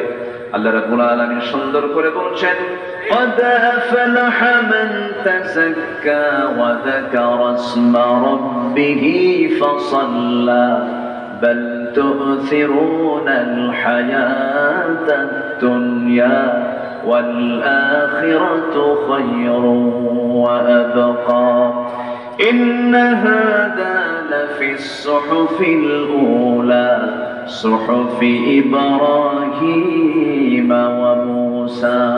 জোরে বলুন আল্লাহু আকবার। নফসের ট্রিটমেন্ট করতে হবে, নফসের চিকিৎসা করতে হবে, কোরআন দিয়ে ট্রিটমেন্ট করতে হবে। একজন জমি কিনলো আপনার জমির ধারে, জমি কিনলো একজন, ঘুম হয় না আপনার, সারা রাত শুধু টেনশন, আহারে কি কামটা হলো রে, কপাল থাপড়ায় আর বলে কি কামটা হলো রে, কি আছে না বলেন? এই যে আপনার মধ্যে হিংসাটা কাজ করছে, এই জাতীয় সমস্যা হলে পরে এটার ট্রিটমেন্ট করতে হবে। যখন আপনার মধ্যে হিংসা আসবে, যখন আপনার মধ্যে অহংকার আসবে, যখন হিংসা, অহংকার, লোভ, পরনিন্দা, পরচর্চা যখন দেহের মধ্যে ঢুকে যাবে, নফসের মধ্যে ঢুকে যাবে, তখন ভাবতে হবে আমার ক্যান্সার হয়ে গেছে, নফসের ট্রিটমেন্ট করা দরকার। আমার বন্ধুগণ, আল্লাহর কাছে নফসকে পরিশুদ্ধ করার জন্য দোয়া করতে হবে। ইয়া মুকাল্লিবাল কুলুব সাব্বিত কলবি আলা দীনিক, ইয়া মুকাল্লিবাল কুলুব সাব্বিত কলবি আলা দীনিক। আল্লাহর কাছে চাইতে হবে, আল্লাহর কাছে বলতে হবে, আল্লাহ আমাকে অহংকার মুক্ত রাখো, আল্লাহ তুমি আমার মধ্যে লোভ মুক্ত হৃদয় দিয়ে দাও। আল্লাহর কাছে চাইতে হবে, আল্লাহর কাছে বলতে হবে। নফস এমন একটা জিনিসের নাম, বারবার ওয়াসওয়াসা দেওয়ার জন্য শয়তান বারবার হিট করে। একজন নবীকে বড় ফিতনার মধ্যে আল্লাহ পাক তাকে ফেলে দিয়েছিলেন, কিন্তু সেই ফিতনায়, সেই পরীক্ষায় আল্লাহ নবী ফেল করেন নাই, তিনি পাশ করেছিলেন। নারী ফিতনায় পড়েছিলেন। কোন নবী বলেন? বলেন কোন নবী? কোন নবী? ইউসুফ আলাইহিস সালাতু ওয়াস সালাম। কিন্তু সেই ফিতনায় তিনি ফেল করেছেন না পাশ করেছেন? ফেল করেছেন না পাশ করেছেন? পাশ করেছেন। মন চায় এই নারীর দিকে চেয়ে থাকি, মন চায় না? চুপ করে আছে, মনে সব ফেরেশতা হয়ে বসে আছে। মন চায় না? মন তো চাবে, মনের কাজই হলো চাওয়া। এটা চাই, ওটা চাই, চাবেই মন। কিন্তু মন চাইলেই কি এটা বাস্তবায়ন করা যাবে? যাবে না। বাস্তবায়ন করতে গেলে তখন ভাবতে হবে যে আল্লাহ পাক আমাকে কি বলে দিয়েছেন। এটার নাম হলো ঈমান। এটার নাম কি বলেন? ঈমান। মন তো অনেক কিছুই চায়। মন চায়, নারীর দিকে চেয়ে থাকে, কিন্তু চাই না কেন? কার ভয়ে? আসতে বলবেন না, কার ভয়ে? আল্লাহর ভয়ে। আল্লাহ রাব্বুল আলামিন বলেন, وَأَمَّا مَنْ خَافَ مَقَامَ رَبِّهِ وَنَهَى النَّفْسَ عَنِ الْهَوَى فَإِنَّ الْجَنَّةَ هِيَ الْمَأْوَى। যার দিলের মাকামে আল্লাহর ভয়টা জাগ্রত হয়ে যাবে, তার ঠিকানা হবে জান্নাতে মাওয়া। ওমা উবাররিউ নাফসি ইন্নান নাফসা লাম্মারাতান বিসসু। ইউসুফ আলাইহিস সালাতু ওয়াস সালামকে যখন মিশরের সেই রাজ পরিবারের রাজার স্ত্রী যখন তাকে অ্যাটাক করে, পরিকল্পনা করে যখন ঘরের মধ্যে তুলিয়ে ফেলেছিল, সব দরজা লক করেছিল, কেউ দেখবে না। কিন্তু সেই সময় বলা হলো, জুলাইখা বলে ফেললো, ইউসুফ কেউ দেখবে না, আমি আর তুমি আছি, কেউ দেখবে না। ইউসুফ সে সময় জবাব দিয়েছেন, দুজন শুধু এখানে নয়, এখানে আরেকজন আছেন, তিনি আমার কে? তিনি আমার কে? আল্লাহ। দরজা সব লক করে দিয়েছে। পিনপতন নীরবতা। সৌন্দর্যের পিরামিড ছিল জুলাইখা। গোটা পৃথিবীর সৌন্দর্যের তালিকায় জুলাইখা সেই সময় টপ লিস্টের একজন নারী ছিল। সেই জুলাইখার মতো একজন নারী তার সামনে দাঁড়ায় আছে, চুলের খোপা ছেড়ে দিয়ে বসে আছে। কিন্তু জুলাইখার দিকে একটা বারের জন্য তাকালেন না। মন চাচ্ছিল, ইন্নান নাফসা লাম্মারাতুন বিসসু, মন তো চাই খারাপ দিকে ঝুঁকে পড়তে। একটা বার তাকালেন না, কারণ তাকে হেফাজত করেছেন একমাত্র তিনি আমার কে। এই জন্য সাহায্য চাইতে হবে কার কাছে? এমন বন্ধু বানাতে হবে যে বন্ধু জেনার দিকে আমাকে নেবে না। এমন বন্ধু আমার তৈরি করতে হবে যে আমাকে মদের বোতল তুলে দেবে না। এমন দল আমাকে করতে হবে যে দলের নেতার কাছে নারীর সাপ্লাই হবে না। এমন দল আমার করতে হবে যে দল আমাকে আল্লাহমুখী করে জান্নাতের দিকে নিয়ে চলে যাবে। সম্মানিত ভাই, কষ্ট পাচ্ছেন মনে হয়? আলোচনা চালাই, কারো কোনো কষ্ট নেই তো? জোরে বলি ইনশাআল্লাহ, আর জোরে বলি ইনশাআল্লাহ। বোনকে সম্পত্তি বুঝায় দেয় না, এরকম ভাই তো মনে হয় গান দিতে নাই। আসতে বলবেন না, আছে না নাই? এগুলো সব নফসের রোগ। কিসের রোগ বলেন? অন্যের সম্পদ যে মেরে খায়, ওর কি নফস ঠিক আছে? ঠিক আছে? 5ই আগস্ট পরবর্তী যে সমস্ত ব্যক্তিরা এই পট পরিবর্তনের পর সে যে দলেরই হোক না কেন, সে যে চিন্তার যে দলেরই হোক না কেন, অন্যের পুকুর, অন্যের সম্পত্তি যে জবরদখল করবে, সে মানুষ না, ফেরাউনের প্রেতাত্মারা তারা। যেটা অন্যায়, অন্যায়কে অন্যায় বলতেই হবে। কি বলেন? আমার নবীজি মক্কার বাসিন্দা ছিলেন, তিনি হিজরত করে মদিনায় গেছেন। মক্কা বিজয় হয় নাই। রাসূল কি কোনো কিছু দখল করেছিলেন? বরঞ্চ মক্কায় ঢুকেই আমার নবীজি আড়াল হয়ে গেলেন, একা একা ঘুরতেছেন। এক বুড়িমাকে দেখলেন। ইতিহাস তো সবার জানা আছে। বুড়িমা এত বড় টোপলা নিছে, বুড়ির যে ওজন, টোপলার ওজন তার চেয়ে ডবল। এত বড় টোপলা নিয়ে ভয়ে ভয়ে যাচ্ছে, কেউ তার পাশে নাই। রাসূল বললেন, বুড়িমা কই যান? জানো, আব্দুল্লাহর ছেলে মুহাম্মদ আজকে মক্কা রক্তাক্ত করে ফেলবে। কেন? আমরা তাকে বের করে দিয়েছিলাম। এই জন্য আমরা গ্রামের দিকে চলে যাচ্ছি। মক্কায় থাকা সম্ভব না, নগরে আর থাকা সম্ভব না। মক্কা গ্রাম না মক্কা নগর? বলেন মক্কা কি নগর? পৃথিবীর প্রথম নগর এটা, পৃথিবীর প্রথম ঘর এটা। ইন্না আউওয়ালা বাইতিন উদিআ লিন-নাস লাল্লাযী বিবাক্কা মুবারাকা। আল্লাহু আকবার। আমার নবজি নগরের মানুষ ছিলেন। রাসূল বলছেন, বুড়িমা কষ্ট হচ্ছে, তাহলে আমাকে দেন। তার হাতে তিনি নিয়ে বলছেন, বুড়িমা কোথায় যাবেন? কমক জায়গায় চলো। নিয়ে যাচ্ছেন। চলতে চলতে গন্তব্যে পৌঁছার পর, মা চলে আসছেন? হ্যাঁ, এই যে নেন আপনার টোপলা বলে। চলে যাই। টেনে ধরে বলছে, তুমি কে? রাসূল বলছেন, আমি তো সেই ব্যক্তি যাকে দেখে ভয়ে এত দূর পালাইছেন। আমি হলাম আব্দুল্লাহর পুত্র মুহাম্মদ সাল্লাল্লাহু। দখল করছেন? বলেন দখল করেছেন? রক্তাক্ত করেছেন? রাসূল এগুলো শিক্ষা দিয়েছেন। মান আসার ইলাইনা আন নুহিব্বু, যে আমাকে কষ্ট দিবে আমি তাকে ভালোবাসি। ইসলাম ভালোবাসার মধ্য দিয়ে এসেছে। তবে রাসূল চিহ্নিত যারা অপরাধী তাদেরকে মাফ করেননি। 17 জনের তালিকা করেছিলেন। এরকম চিহ্নিত অপরাধী আমার দেশে আছে না নাই? আসতে বলবেন না, আছে না নাই?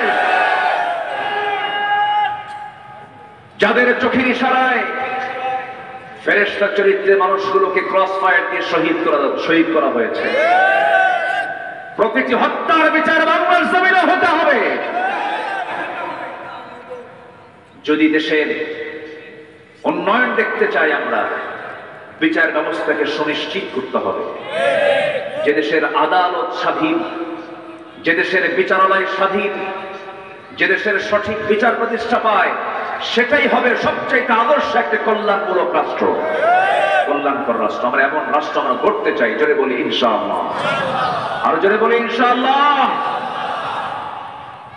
আমরা নফসকে কন্ট্রোল করব। জোরে বলি ইনশাআল্লাহ। বোনকে সম্পত্তি দেয় না। আমাদের এই মঞ্চে বহু প্রশ্ন আসে মাদের ভিতর থেকে, হুজুর ভাই না হজ করছে, 3 বার ট্রিপল হাতে জমি বুঝে দেয় না। বাপ পরে গেছে 1 যুগ আগে, হজ করছে কয়বার? বলেন কয়বার? হ্যাট্রিক। হ্যাট্রিক বুঝলেন? 3 বার হজ করছে পরপর। কিন্তু বাবার সম্পত্তি, বাপ মরে গেছে, বোনরা পাবে সেই সম্পত্তির উপরে ধান আবাদ করে, ধান গোলায় তুলে, আর ওই টাকা দেওয়া হবে। আছে কিনা? চলে গেছে। দেয় কথা বলা বন্ধ করে দেয়, বোনের সঙ্গে অন্যরকম আচরণ করে, খারাপ ব্যবহার করে, কথা বলে টোটালি বন্ধ করে দেয়। বাপ চলে গেছে, মা চলে গেছে, বোনটা যে কত প্রিয় জিনিস, বোনের প্রতি আমাদের সে আদরটা নাই, মহব্বতটা নাই। আজকে কেমন যেন হয়ে গেছে আমরা, শুধুই সম্পত্তির লোভে বোনের সঙ্গে সম্পর্ক ডিসকানেক্ট হয়ে যায়। ইমানদারের চরিত্র এমনটা হতে পারে না, এটা নফসের দোষ। বরং উচিত যেদিন বাপ মারা গেছে, বোনরা চলে আসছে, সেই দিনই বোনদেরকে বসে নিয়ে জানাজা কাফন দাফন হয়ে যাবে। মিম্মা তারাকাল ওয়ালিদাইন, পিতামাতা যখন এই সম্পদ ছেড়ে চলে যাবে, তারপরে থেকেই আল্লাহ তাআলা আগে মেয়েদের অংশ বুঝিয়ে দিয়েছেন, লিযযাকিরি মিসলা হাযযিল উনসাইন। এখানে আলেম উলামা আছেন, আল্লাহ রাব্বুল আলামিন আগে মেয়েদের অংশগুলো বুঝিয়ে দিয়েছেন। এবার করতে হবে কি, ভাইদের দায়িত্ব হলো বোনদেরকে ডাক দিয়ে বলতে হবে, এই যে তোমার অংশ, এই যে তোমার অংশ নিয়ে চলে যাও। তোমাদের অংশ আমাদের ভিতরে রাখা হারাম। কিন্তু ভাই তারা বোনকে সম্পত্তি দেবে না, কত তাল বাহানা করে, মাঝে মাঝে আবার পাম্পটিও দেয়, বোনদেরকে দাওয়াত দিয়ে খাওয়ায়, পিঠা খাওয়ায়, যশোরের জামতলার মিষ্টি, বগুড়ার দই, নাটোরের কাঁচাগোল্লা, যশোরের খই, সবগুলো নিয়ে এসে জন্মের মতো খাওয়া দিয়া সৌদি আরব থেকে হ্যাট্রিক করে হজ করে আনছে। 2 ভরি স্বর্ণের চেনটা নিয়ে এসে ওই বোনের গলায় ঝুলায় দিয়া বলে, কোটি টাকার সম্পদ নেবার জন্য বলে, বোন একটা কথা বলি কি, বিয়ে তো হয়ে গেছে, সংসার হয়ে গেছে, আমি তোমার ভাই, তুমি আমার বোন, একটা কথা বলি। কি কথা বলবা ভাই? বলো। অংশ নিলে ধ্বংস হয়। কত বড় বাটপার দেখেন, অংশ নিলে কি হয়? এগুলো নফসের রোগ। এই রোগগুলো আমার আপনার হৃদয় থেকে ছেড়ে ফেলতে হবে। যার যা প্রাপ্য তাকে বুঝাই দিতে হবে। ওয়াদা ভঙ্গ করা যাবে না, আমানতের খেয়ানত করা যাবে না। আমার বন্ধুগণ, নফসকে পরিশুদ্ধ করার জন্য আল্লাহ পাক কিছু গুণ অর্জন করতে বলেছেন। ইমানদারের গুণ হবে ওয়াদা ভঙ্গ না ওয়াদা রক্ষা, আমানত ভঙ্গ না আমানত রক্ষা। নামাজটা অনিয়মিত না নিয়মিত? বলেন অনিয়মিত নিয়মিত। এরপরে যাকাতটা দিতে হবে ইচ্ছা মতন, আল্লাহর মতো। কার মতো? কার মতো? আল্লাহর মতো করে দিতে হবে। তাহলে আমার নফসের শুদ্ধতা চলে আসবে। নাম্বার 2 চলে গেল। নাম্বার 3 হলো, যেহেতু এক রাত পেয়েছি, বেশি লম্বা করে বলার সুযোগ না, এখনো 13টা পড়ে আছে। আল্লাহ রাব্বুল আলামিন নাম্বার 3 বলছেন, আমার প্রিয় যদি অর্জন, আমার প্রিয়ত্ব যদি অর্জন করতে চাও, আমার প্রিয় যদি হতে চাও, আরেকটা তোমার গুণ অর্জন করতে হবে, কল্যাণময় কর্ম করতে হবে, সবর অবলম্বন করতে হবে, ধৈর্যশীল হতে হবে। ধৈর্য হলো এমন একটা যোগ্যতার নাম, ধৈর্য এমন একটা গুণের নাম, যার মধ্যে ধৈর্য আছে সে নেতৃত্ব দিতে পারবে, যার মধ্যে ধৈর্য আছে সে ব্যবসা বাণিজ্য করতে পারবে, যার মধ্যে ধৈর্য আছে সে পরিবার গঠন করতে পারবে। বলুন তো, একটা প্রশ্ন করব, বিয়ে আগে না ধৈর্য আগে? ভালো করে বলে, বিয়ে আগে না ধৈর্য আগে? ধৈর্য। আমাকে এক মহিলা ফোন দিয়ে বলে, হুজুর আমার স্বামী সকালেও তালাক দেয়, বিকেলেও তালাক দেয়, আমি কি আসি না নাই? স্বামী কি তালাক দেয়? সকালেও তালাক, বিকেলেও তালাক, আমি কি আসি না নাই? বলেন তো, কোন ধৈর্যশীল মানুষ কি এমন আচরণ করতে পারে? আসতে বলে, করতে পারে? এই তালাক শব্দটা যাদের মুখে ঘন ঘন আসে, আল্লাহ তাআলা তালাক নামে সূরা নাযিল করেছেন। বিয়ে নামে কোন সূরা নেই, তালাক নামে সূরা আছে না? সূরাতুত তালাক সূরা আল্লাহ পাক দিয়েছেন। আপনি জানলেন না, বুঝলেন না, তালাকের পদ্ধতি জানলেন না, 3 টুকরে তালাক দিতে হয়, কত সিস্টেম আছে, বৈঠক বসতে হবে, কত কি আছে। আপনি সব নিয়ম ভঙ্গ করে একেবারে একসঙ্গে সব ছেড়ে মানলেন। আমি তো মনে করি এই সমস্ত আচরণ যে সমস্ত পুরুষরা করে, যে সমস্ত স্বামীরা করে, বাঁশ গাছের ডাল কেনাকে কি বলে? বাঁশ গাছের ডাল যেটা কঞ্চি, যেটা পাকা বাঁশের, যেটা কঞ্চি, পাকা বাঁশ, পাকা বাঁশের কাঁচা কঞ্চি 7-8টা এক জায়গায় করে পিছন দিয়ে মারতে হবে। এটা সীমালঙ্ঘন। এটা তালাক টালাক দিয়া পরে আমাদের কাছে এসে বলে, হুজুর কাম তো সারছি, হুজুর 2টা মেয়ে আছে, হুজুর দেখেন তো কোনো ফাঁক ফকর দিয়ে কাম, হুজুর বউটা ফেরত নিয়ে আসে দেয়। অসংখ্য পরিবার আছে স্বামী স্ত্রী পরিচয় লালন করছে, অথচ জেনা হচ্ছে, জেনা হচ্ছে, জেনা হচ্ছে। আছে না নাই? এটার কারণ হলো ধৈর্য নাই। কি নাই বলেন তো? ধৈর্য। এক্ষেত্রে চরম ধৈর্যশীল হতে হবে। ব্যবসা আগে না ধৈর্য আগে? কাপড়ের ব্যবসা করেন, একজন দেখতে আসছে একটা গেঞ্জি নেবে, গেঞ্জিকে এক গেঞ্জি নিয়ে কি কেনে? এক গেঞ্জি দেখে কেনে? একটা গেঞ্জি কিনতে গেলে আপনাকে দেখাতে হয় কতগুলো? অনেকগুলো গেঞ্জি দেখাতে হয়। দেখালেন এই কালার, ওই কালার, ওই প্রায় 10-15টা গেঞ্জি আপনি দেখালেন। একটা গেঞ্জি দেবার মানে একটা গেঞ্জি দেবার জন্য, বিক্রির জন্য আপনি এতগুলো গেঞ্জি দেখালেন। গেঞ্জি দেখার পর কাস্টমারের আর পছন্দ হয়নি, বললো ভাই হলো না, চলে যায়। তখন মনে মনে রাগ হলেও মুখে কি রাগ দেখাবেন না হাসি দেখাবেন? বলেন কি দেখাবেন? মনে মনে চলে যাচ্ছে আপনার, কিন্তু এরপরেও কিছু করার নাই। আর যদি আপনার এতগুলো গেঞ্জি দেখালাম, না কিনলে খবর আছে, ব্যবসা হবে? আপনাকে ব্যবসা হবে? ধৈর্যশীল হতে হবে। ধৈর্য হচ্ছে একটা সুন্দর বাগান, আর রাগ হলো জঙ্গল। জঙ্গল এমনি এমনি হয়, যার কোনো যত্ন নেই। আর একটা বাগান সাজাতে হয়, পরিশ্রম করতে হয়, মেহনত করতে হয়। ধৈর্যের পুরস্কার হলো জান্নাত। যেরকম সুবহানাল্লাহ। ধৈর্যের পুরস্কার কি? জান্নাত। একজন নবীর ভিতরে খুব রাগ ছিল, খুব রাগী নবী। প্রত্যেক নবী ধৈর্যশীল ছিলেন, ওই নবীও ধৈর্যশীল ছিলেন, খুব বেশি রাগ ছিল। সেই নবীর নাম কি বলুন? ওরে এত জোরে বলেন, বাড়ি কি আশেপাশে নাকি? অনেক দামি নবী, অনেক দামি নবী। আল্লাহ পাক এই নবীর নামটা সবচেয়ে বেশি কোরআনে নিয়েছেন। মূসা দিয়ে গোটা পৃষ্ঠা ভরা। ওয়াইদ ক্বালা মূসা ওয়াইদ কুলতুম ইয়া মূসা, আছে মূসার নামটা আছে। আল্লাহ পাক এই নবীকে খুব দাম দিয়েছেন, খুব সম্মানী নবী ছিলেন তিনি। এবং আল্লাহ তাআলা তার সঙ্গে ডাইরেক্ট বাক্যালাপ করেছেন, কথা বলেছেন। ওয়াকাল্লামাল্লাহু মূসা তাকলিমা, কথা বলেছেন। এবং কথা বলতে বলতে একদিন আল্লাহকে বলি, আল্লাহ জীবনে তো বহু কথা বললাম না দেখে, না দেখি কথা বলে কি মজা পাওয়া যায়? আল্লাহ একটু দেখি কথা বলবো, একটু ভিডিও কল দিই, আল্লাহ অডিও কল দিয়ে কথা বললাই, একটু ভিডিও কল দিই। আল্লাহ বলেন ভিডিও কল নাই, আমার দেখতে পারবে না, তারা আমি আমাকে দেখতে পারবো না। আল্লাহ আমি তোমাকে দেখবো, তোর পাহাড়ে গেলে দেখতে পেলেন না। এই দুনিয়ার চর্মচক্ষুতে আমরা আল্লাহকে দেখবো না, আল্লাহকে জান্নাতে গিয়ে তৃপ্তি মতো আমরা দেখবো ইনশাআল্লাহ। যারা বলি ইনশাআল্লাহ। সবাই জান্নাত পেতে রাজি আছেন তো? নামাজ না পড়ে নাকি? নামাজ না পড়ে না নামাজ পড়ে? নামাজ পড়ে। মুসা আলাইহিস সালাম খুব রাগ ছিল, খুব রাগী মানুষ ছিল। এক বেচারি ভুল করলো, দোষ করলো, তাকে বললেন তুমি তো দোষী, তুমি তো দোষ করেছো। কেন? আমি দোষ করি নাই। মারছেন থাপ্পড়, থাপ্পড় মারাও সারা, মরে যাওয়া সারা। যখন মরে গেছে তখন আল্লাহকে বলে, আল্লাহ ওরে আমি মানলাম হলো শাসন করার জন্য, ও যে মরে যাবে এটাকে আমি জানি। মার্ডার কেসের আসামি আমি না, তুমি আল্লাহ নিজে। আল্লাহ বলছেন মুসা দেশে থাকতে পারবে না, দেশ ছাড়ো, পরিস্থিতি খারাপ, ফেরাউন হত্যার হুলিয়া জারি করেছে, তাড়াতাড়ি দেশ থেকে বের হয়ে পড়ো। আল্লাহ নবীরা দেশে টিকতে পারেন নাই, শুধু তাদের একটাই দোষ ছিল, সেটা হলো তারা সব নবীর মুখ থেকে একটা কথা বের হয়েছে, সৃষ্টি যার আইন চলতে হবে তার।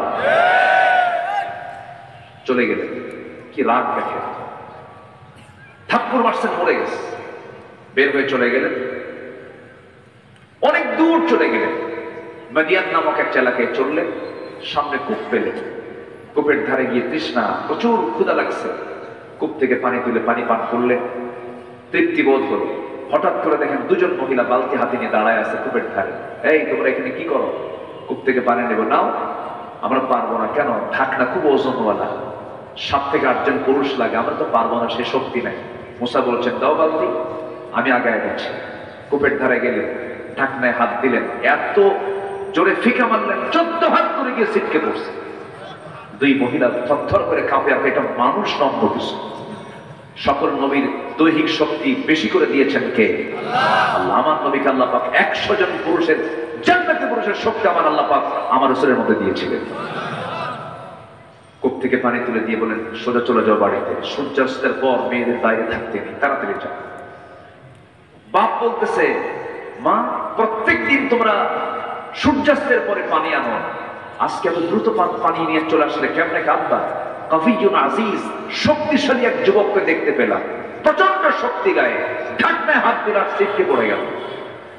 বুড়া বাপ বলছে বড় মেয়ে আমার আগামীকালকে যাবে, ওই কূপের ধারে যুবককে দেখতে পাবে, আমার সালাম জানিয়ে বলবে সে যেন আমার বাড়িতে আসে, আমার সঙ্গে যেন দেখা করার জন্য চলে আসে। আমি তাকে দাওয়াত দিলাম। আচ্ছা আব্বা আমি গিয়ে বলবো। পরের দিন চলে গেছে। পরের দিন গিয়ে বলছে আবুনা শাইখুন কাবীর, আমাদের বাপ বড় বুড়া মানুষ, চামড়াগুলো কুঁচকে গেছে, চলতে পারে না, হাঁটতে পারে না, বাধ্য হয়ে এসেছি। পুরুষ মানুষ না আমার বাড়িতে, আব্বা আপনাকে সালাম জানিয়ে দিয়েছেন এবং আপনাকে দাওয়াত দিয়েছেন আমার বাড়িতে, আপনি আসবেন নাকি? হ্যাঁ যাব। মনে মনে চিন্তা করলেন দূরের দেশ, কেউ চেনে না, আমিও কাউকে চিনি না, পরিচয় হলে তো ভালোই হয়, দেশ ছাড়লাম, কিন্তু যাবো কেমনে? বলছেন মহিলাকে লক্ষ্য করে, মহিলা আমি কেমনে যাবো, বাড়ি তো চিনি না। আপনার কোনো টেনশন নাই, আপনি আমাকে ফলো করবেন, আমি সামনে সামনে যাবো, আপনি আমার পিছে পিছে যাবেন। মুসার কাছে মেজাজ খারাপ হইয়া মুসা ইসলাম চোখ গরম করে বলছেন আমি তো সেই পুরুষ না, আমার সামনে নারী চলবে, মুসা পিছনে চলবে, আমি পিছনে চলতে পারবো না, আমি সামনে চলবো, তুই পিছে আসবি, আমার নজর নষ্ট করা যাবে না। জোরে বলেন সুবহানাল্লাহ। এতদিন পর্যন্ত এই জাতি নারীর পিছে ছিল না পুরুষের পিছে ছিল? পুরুষ না নারীর পিছে? আর নারীর পিছনে আমরা থাকতে চাই না। ইমাম নারী না পুরুষ? বলেন গোটা পৃথিবীর সমস্ত ইমাম নারী না পুরুষ? গোটা পৃথিবীতে আল্লাহ পাক যত নবী পাঠিয়েছেন সমস্ত নবীরা নারী না পুরুষ? যাকে যেখানে বসাতে হবে সেখানে বসাতে হবে, যার যে যোগ্যতা। যে বাড়ির মুরব্বী নারী হয় জান্নাতের টুকরা হয়ে যায়, তাই না? নাকি? এই জন্য বাড়িতে বিচার বসবে, সেই বিচারে মা বিচারপতি না বাবা বিচারপতি? বলেন বলেন কে বিচারপতি হবে? বাবা। মা যদি হয় বলেন কি হবে? প্যাঁচ লাগবে কিনা? বলেন প্যাঁচ লাগবে। মূসা আলাইহিস সালাম বললেন, আমি পিছে থাকবো না, আমি সামনে থাকবো, আমার চোখের গুনাহ হয়ে যাবে, আমি সামনে সামনে চলবো, তুমি পিছে পিছে আসবে, কোনো কথা বলা যাবে না, শুধু দুইটা শব্দ বলবে, ডান বাম ডান বাম, ভুল করে ডানে গেলে বাম বলবে, ভুল করে বামে গেলে ডান বলবে, এই দুটো শব্দ ছাড়া অতিরিক্ত কোনো শব্দ চয়ন করা যাবে না, কারণ অতিরিক্ত শব্দ চয়ন মেয়েদের কথার মধ্যে রস রস একটা আকর্ষণ পুরুষের জন্য করে দিয়েছেন কে? মহিলা মনে মনে চিন্তা করে, গতকালকে দেখলাম দারুণ গায়ের শক্তি, আজকে দেখি চারিত্রিক শক্তিও মজবুত, চরিত্রটাও সুন্দর, চেয়ে থাকে না, চরিত্রটাও ভালো, সম্মান করতে জানে, নারীকে মর্যাদা দিতে জানে। আমার বন্ধুগণ, ওই মহিলার মনে মনে পছন্দ হয়ে গেছে, ভালো একটা আদর্শ নারী দুইটা জিনিস পছন্দ করবে পুরুষের, এক নম্বর হলো চরিত্র মানে ঈমান, এক নম্বর চরিত্র, এক নম্বর কি চরিত্র, নাম্বার দুই হলো তার শারীরিক শক্তি থাকবে, কারণ সংসার করার জন্য শক্তির দরকার আছে না নাই? চলে গেছেন বাড়িতে, বাড়িতে যাওয়ার সঙ্গে সঙ্গে বৃদ্ধ লোকের সঙ্গে দেখা হয়ে গেল। আল্লাহর পয়গম্বর মূসা আলাইহিস সালামের যখন দেখা হলো, তখন তিনি পয়গম্বর হন নাই। সাক্ষাৎ হওয়ার সঙ্গে সঙ্গে সালাম বিনিময় হলো। হঠাৎ করে বৃদ্ধ লোকটার মুখ থেকে বের হচ্ছে, হে যুবক, তোমার নাম তো মূসা। উনি চমকে গেলেন, এত দূর চলে আসলাম, এই লোকটা আমার চিহ্ন কেমনে? লোকটা কি ফেরাউনের নাকি? চিন্তায় তিনি জড়সড় হয়ে গেলেন।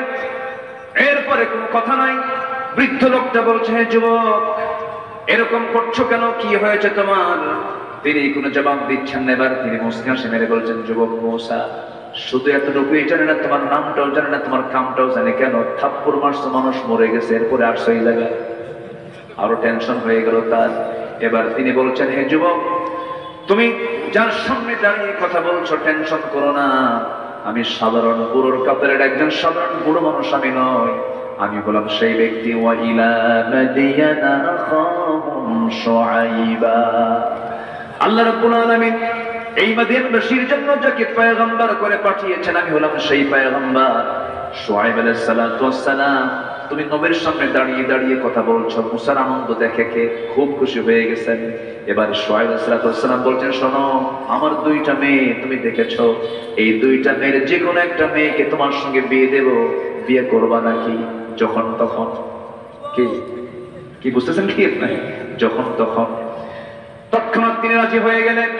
কিন্তু মেয়ের বাপ আল্লাহর পয়গম্বর শুআইব বলছেন, হে যুবক মূসা, তোমার ব্যাকগ্রাউন্ড ভালো না, কেন? থাপ্পড় মারলি মানুষ মরে, মেয়েকে এখন বিয়ে দেব, বড় টেনশন হবে, তোমার রাগ, প্রচন্ড পরিমাণের রাগ আছে, অতএব তোমার কিছু ডিউটি আমার এখানে পালন করতে হবে, একটু বয়স হওয়া দরকার। কি ডিউটি? আমার বাড়ির যে ছাগলগুলো আছে, এই ছাগলগুলো তোমাকে পালতে হবে 8 বছর অনার্স কোর্স, 10 বছর মাস্টার্স কোর্স। এই দুইটা কোর্স যদি কমপ্লিট করো, তাহলে তোমার সঙ্গে আমার মেয়ের বিয়ে হয়তো দিয়ে দিতে পারবো। এই কথা শোনার সঙ্গে সঙ্গে মূসা আলাইহিস সালাম রাজি হয়ে গেলেন। ঠিক আছে, আপনি আল্লাহর নবী, বুকটা আমার পড়ে গেল, আমি আপনার কাছেই থাকতে চাই, ছাগলটা পালবো। বলুন তো, পৃথিবীতে যত প্রাণী আছে এর মধ্যে সবচেয়ে শান্ত ভদ্র প্রাণীর নাম হলো ছাগল। খুব শান্ত। ছাগল যদি একবারে ব্রেক মারে, একবার যদি সামনের দুটা পা যদি জমিনে গেড়ে দেয়, দড়ি ছেড়ে যাবে, আপনিও পড়ে যাবেন, ছাগল নড়বে না, তুই মর, আমি যাব না। সেই ছাগল পালার দায়িত্ব এই একজন রাগী নবীকে আল্লাহ রাব্বুল আলামিন ডিউটি দিয়ে দিলেন 10 বছর। 10 বছর ছাগল পালতে লাগলেন। 10 বছর যেদিন পূর্ণ হয়ে গেল, ইবনে কাসির আসছে, ছাগলগুলো শেষ দিন, যেদিন তার ছাগলের ডিউটি শেষ হয়ে যাবে, ছাগল পালগুলো নিয়ে বাড়ির দিকে রওনা দিয়েছেন। হঠাৎ করে একটা ছাগল পাল থেকে একদিকে দৌড় মেরেছে। ওই ছাগলটা ধরার জন্য আল্লাহর পয়গম্বর দৌড় মেরেছেন। ছাগল দৌড়ায়, নবীও দৌড়ান, রাগ কমে না বাড়ে? রাগ কমে না বাড়ে? বাড়তে বাড়তে 100 ডিগ্রি হয়ে গেছে, ছাগল আর পারলো না, ছাগল থেমে গেছে, কাঁপতেছে। দুইটা পা দুই হাতের মধ্যে নিয়ে রাগের ঠেলায় তিনি শূন্যের উপরে খাড়া করেছেন। কাছারে মেরে ফেলবেন, কিন্তু দেখতে পেলেন ছাগলটার মুখে ভয়, চোখে ভয়, কাঁপতেছে। লোমকূপ দিয়া তার শরীর থেকে লোমকূপ দিয়া ঘামগুলো টপ টপ করে পড়তেছে। ছাগলটা কাঁপে। ভাবতেছেন মনে মনে, হারে, এত ভয় পেয়েছিস তুই তো ছাগল, তোকে মেরে লাভটা কি? তুই তো বুঝিসই না। দয়া মায়া হলো কাজ, দিলের মধ্যে দয়া মায়া চলে আসলো। দুই হাত থেকে ছেড়ে দিয়া আল্লাহর প্রাণীর ছাগলটাকে কোলের মধ্যে আদর করলেন, স্নেহ করলেন, ভালোবাসলেন, মহাব্বত করলেন। আল্লাহ বললেন, মুসা রাগ কমে গেছে, নবুয়ত দিয়ে দিলাম। সুবহানাল্লাহ। ধৈর্য আসলে পরে পুরস্কার পাবো কার কাছে? আসতে বলবেন না, কার কাছে? আল্লাহর প্রিয় হওয়ার জন্য 1 নাম্বার বলেছি আমরা আনুগত্য করতে হবে কার? নাম্বার 2 মুহাম্মদ সাল্লাল্লাহু আলাইহি ওয়াসাল্লাম। নাম্বার 3 হলো নফসের শুদ্ধতা, নফসকে সুন্দর রাখতে হবে, ফ্রেশ রাখতে হবে। হিংসা করা যাবে না, অবৈধ লোভ করা যাবে না, অহংকার করা যাবে না। অহংকার মানে তার ধ্বংস। অহংকার মানে কি? তার কি ধ্বংস। কি দরকার ছিল ওটা বিরোধী আন্দোলন করলো ছেলেরা? আমরা আমাদের সন্তান তো কি দরকার ছিল এখানে অহংকার দেখানো? তারা বলতেছিল না, মেধার যোগ্যতা যাচাই করে আমাদেরকে মূল্যায়ন করা হোক। আর কতদিন চলবে? এই 54 বছর চলছে, 52 বছর চলছে, আর কতদিন দেখবো আমরা? এই কোটাকে বাতিল করা হোক। আমাদের তৎকালীন প্রধানমন্ত্রী বলে ফেললেন, রাজাকারের নাতিপুতিরা চাকরি পাবে। মনে আছে আপনাদের? মনে আছে? ওই ত্যাগ আর জাতি গ্রহণ করেনি, ওই অহংকারটাকে বোতাম ঘটিয়ে দিয়েছে। অহংকার হলো একমাত্র কার জন্য? আল্লাহর জন্য। এগুলো হচ্ছে নফসের রোগ। আল্লাহ তাআলা এই রোগ থেকে আমাদেরকে বাঁচান। জোরে বলি আমিন। আরো জোরে বলি আল্লাহুম্মা আমিন। সম্মানিত ভাই, এখন নাম্বার 4 হলো, আমরা যদি আল্লাহর প্রিয় বান্দা হতে চাই, 1 নাম্বার হচ্ছে আমার রব হিসেবে গ্রহণ করতে হবে কাকে? আসতে বলবেন না, কাকে? শুধু গ্রহণ করলে হবে না, টিকেও থাকতে হবে। রাজি আছেন না ইনশাআল্লাহ? নাম্বার 4 হলো রব হিসাবে আল্লাহকে গ্রহণ করা এবং তার পথে হাজারো বিপদ করলেও টিকে থাকা। এটা কার কথা? আল্লাহ। আল্লাহ রাব্বুল আলামিন বলেন, ইন্নাল্লাযীনা ক্বালু রাব্বুনা আল্লাহু সুম্মা ইসতাকামু تتنزل عليهم الملائكة ألا تخافوا ولا تحزنوا وأبشروا بالجنة التي كنتم توعدون. জোরে বলুন আল্লাহু আকবার। সূরা হামিম সিজদা আয়াত নাম্বার 30। আল্লাহ রাব্বুল আলামিন বলেন, যারা বলবে আমার রব আল্লাহ, এর উপরে যারা টিকে থাকবে, আমি আল্লাহ ওয়াদা করছি তাদেরকে আমি উত্তম জান্নাতের মেহমান বানাবো। জোরে বলুন সুবহানাল্লাহ। ঈমান এনে ঈমান হারা হয়েছে এমন নজির আমার নবীর জিন্দেগিতেও ছিল। আমার নবীজি ওই সময়ে সাহাবী ইসলাম কবুল করেছেন। এরপরে আবিসিনে হিজরত করতে গিয়ে সেখানে খ্রিস্টান হয়ে দুনিয়া থেকে বেঈমান হয়ে মারা গেছে। আছে না? দেখো, বেঈমান হয়ে মারা গেছে। এই জন্য ঈমান এনেছি, ঈমান নিয়ে আমরা টিকে থাকবো। জোরে বলি ইনশাআল্লাহ। আরো জোরে বলি ইনশাআল্লাহ। আছে না? ঈমান এনে বেঈমান হয়ে চলে গেছে। আছে কিনা? এই জন্য আল্লাহ রাব্বুল আলামিন বলেন, শুধু ঈমান আনলেই হবে না, টিকে থাকতে হবে। হাজারো ঝড় আসুক, হাজারো বিপদ আসুক না কেন, তোমাকে টিকে থাকতে হবে। মুনাফিকি করা যাবে না, এরপরে ফুসুকি করা যাবে না, শিরকের কাছে যাওয়া যাবে না, জুলুমের দিকে যাওয়া যাবে না। আমার বন্ধুগণ, কত বিপদ এসেছে সাহাবীদের জীবনে, নবীদের জীবনে। শেষ পর্যন্ত জীবন দিয়েছেন অনেকে, কিন্তু ঈমান হারা হন নাই। ঈমান নিয়ে তারা কবর পর্যন্ত চলে গেছেন, কিন্তু ঈমান বিক্রি করেন নাই। একজন সাহাবীর কথা মনে হয়ে গেল এই মুহূর্তে।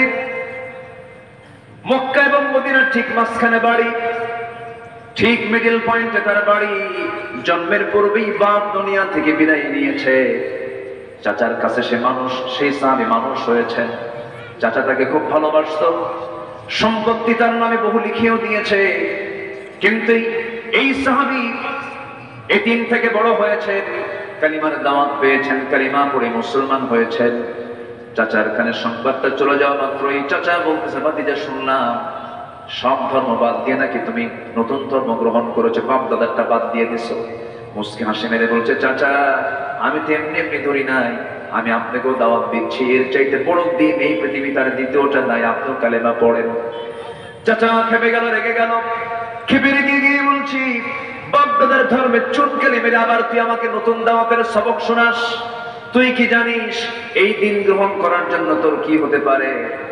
মুস্কি হাসি মেরে বলছে, চাচা আপনি কি বলতে চান বলুন, সমস্ত সম্পত্তি তোর কাছ থেকে জোর করে নিয়ে নেব, মুস্কি হাসি মেরে বলছেন, চাচা জোর করে নেওয়া লাগবে না, এই মুহূর্তে স্বেচ্ছায় আমি আমার সমস্ত সম্পদ আমি আপনার হাতে তুলে দিলাম। সুবহানাল্লাহ বলা যাবে না ভাই? দিয়ে দিলে চাচার রাগ কমে না, মারতে মারতে রক্তাক্ত করে ফেলে দিয়া জামা টান মেরে ছেড়ে ফেললো, শরীর বিবস্ত্র করে ফেললো, লুঙ্গিটা পর্যন্ত পাজামা পর্যন্ত টেনে খুলে উলঙ্গ করে ঘর থেকে বের করে দিয়েছে। রক্তাক্ত শরীর নিয়ে ঘর থেকে বের হলেন। মার ঘরের দরজায় গিয়ে ডাক দিয়ে বলছেন, মা দরজা খোলো।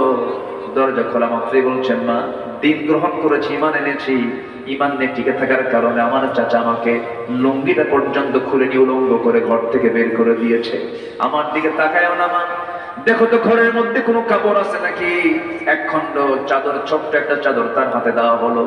কোনো মতো সতরটা ঢাকলেন, নাভি থেকে হাঁটুর নিচ পর্যন্ত কাপড়টা চলে গেল। প্রচন্ড শীতকাল। মাকে ডাক দিয়ে বলে, মা পৃথিবীর কোনো দরবার ভালো লাগে না, আমার কাছে শ্রেষ্ঠ দরবার আমার রাসূলের দরবারটা আমার সবচাইতে বেশি ভালো লাগে। চলে গেলাম মা, আমি চলে গেলাম, আমার জন্য দোয়া করো। শূন্য হাতি দুনিয়া বিক্রি করলেন, সব কিছু বিক্রি করে ঈমানটাকে পুঁজি করে নিয়ে পায়ে হেঁটে হেঁটে রওনা দিয়েছে। মদিনায় পৌঁছে গেলেন, ফজরের সময় পৌঁছে গেছে। দরজায় নক করছেন, হুজুর দরজা খুলে। আমার নবীজি দরজা খুলে দেখেন গায়ে কাপড় সুকুন নেই, প্রচন্ড ঠান্ডায় কাঁপতেছে। কিচ্ছু জিজ্ঞাসা করলেন না। ভিতর থেকে আমার নবীজির ব্যবহৃত সবচেয়ে উত্তম দুটা জুব্বা, সবচেয়ে ভালো দুটা জুব্বা আমার নবীজি হাতের মধ্যে করে নিয়ে বাইরে এসে বলছেন, যুবক গায়ে কোনো কাপড় চোপড় নেই, কাঁপতেছো, আমার জুব্বাটা গায়ে দাও। জুব্বা তার গায়ে দাও, গায়ে পরে নিলেন। রাসূল বলছেন, ও আমার প্রিয় সাহাবী, তোমার কি হয়েছে বলে? হুজুর দিন গ্রহণ করেছি, আমার চাচা সব আমার কাছ থেকে নিয়ে চলে গেছে, আমি কিচ্ছু রাখি নাই, সব দিয়ে দিয়েছি, ঈমানটাকে আমি গ্রহণ করে নিয়েছি।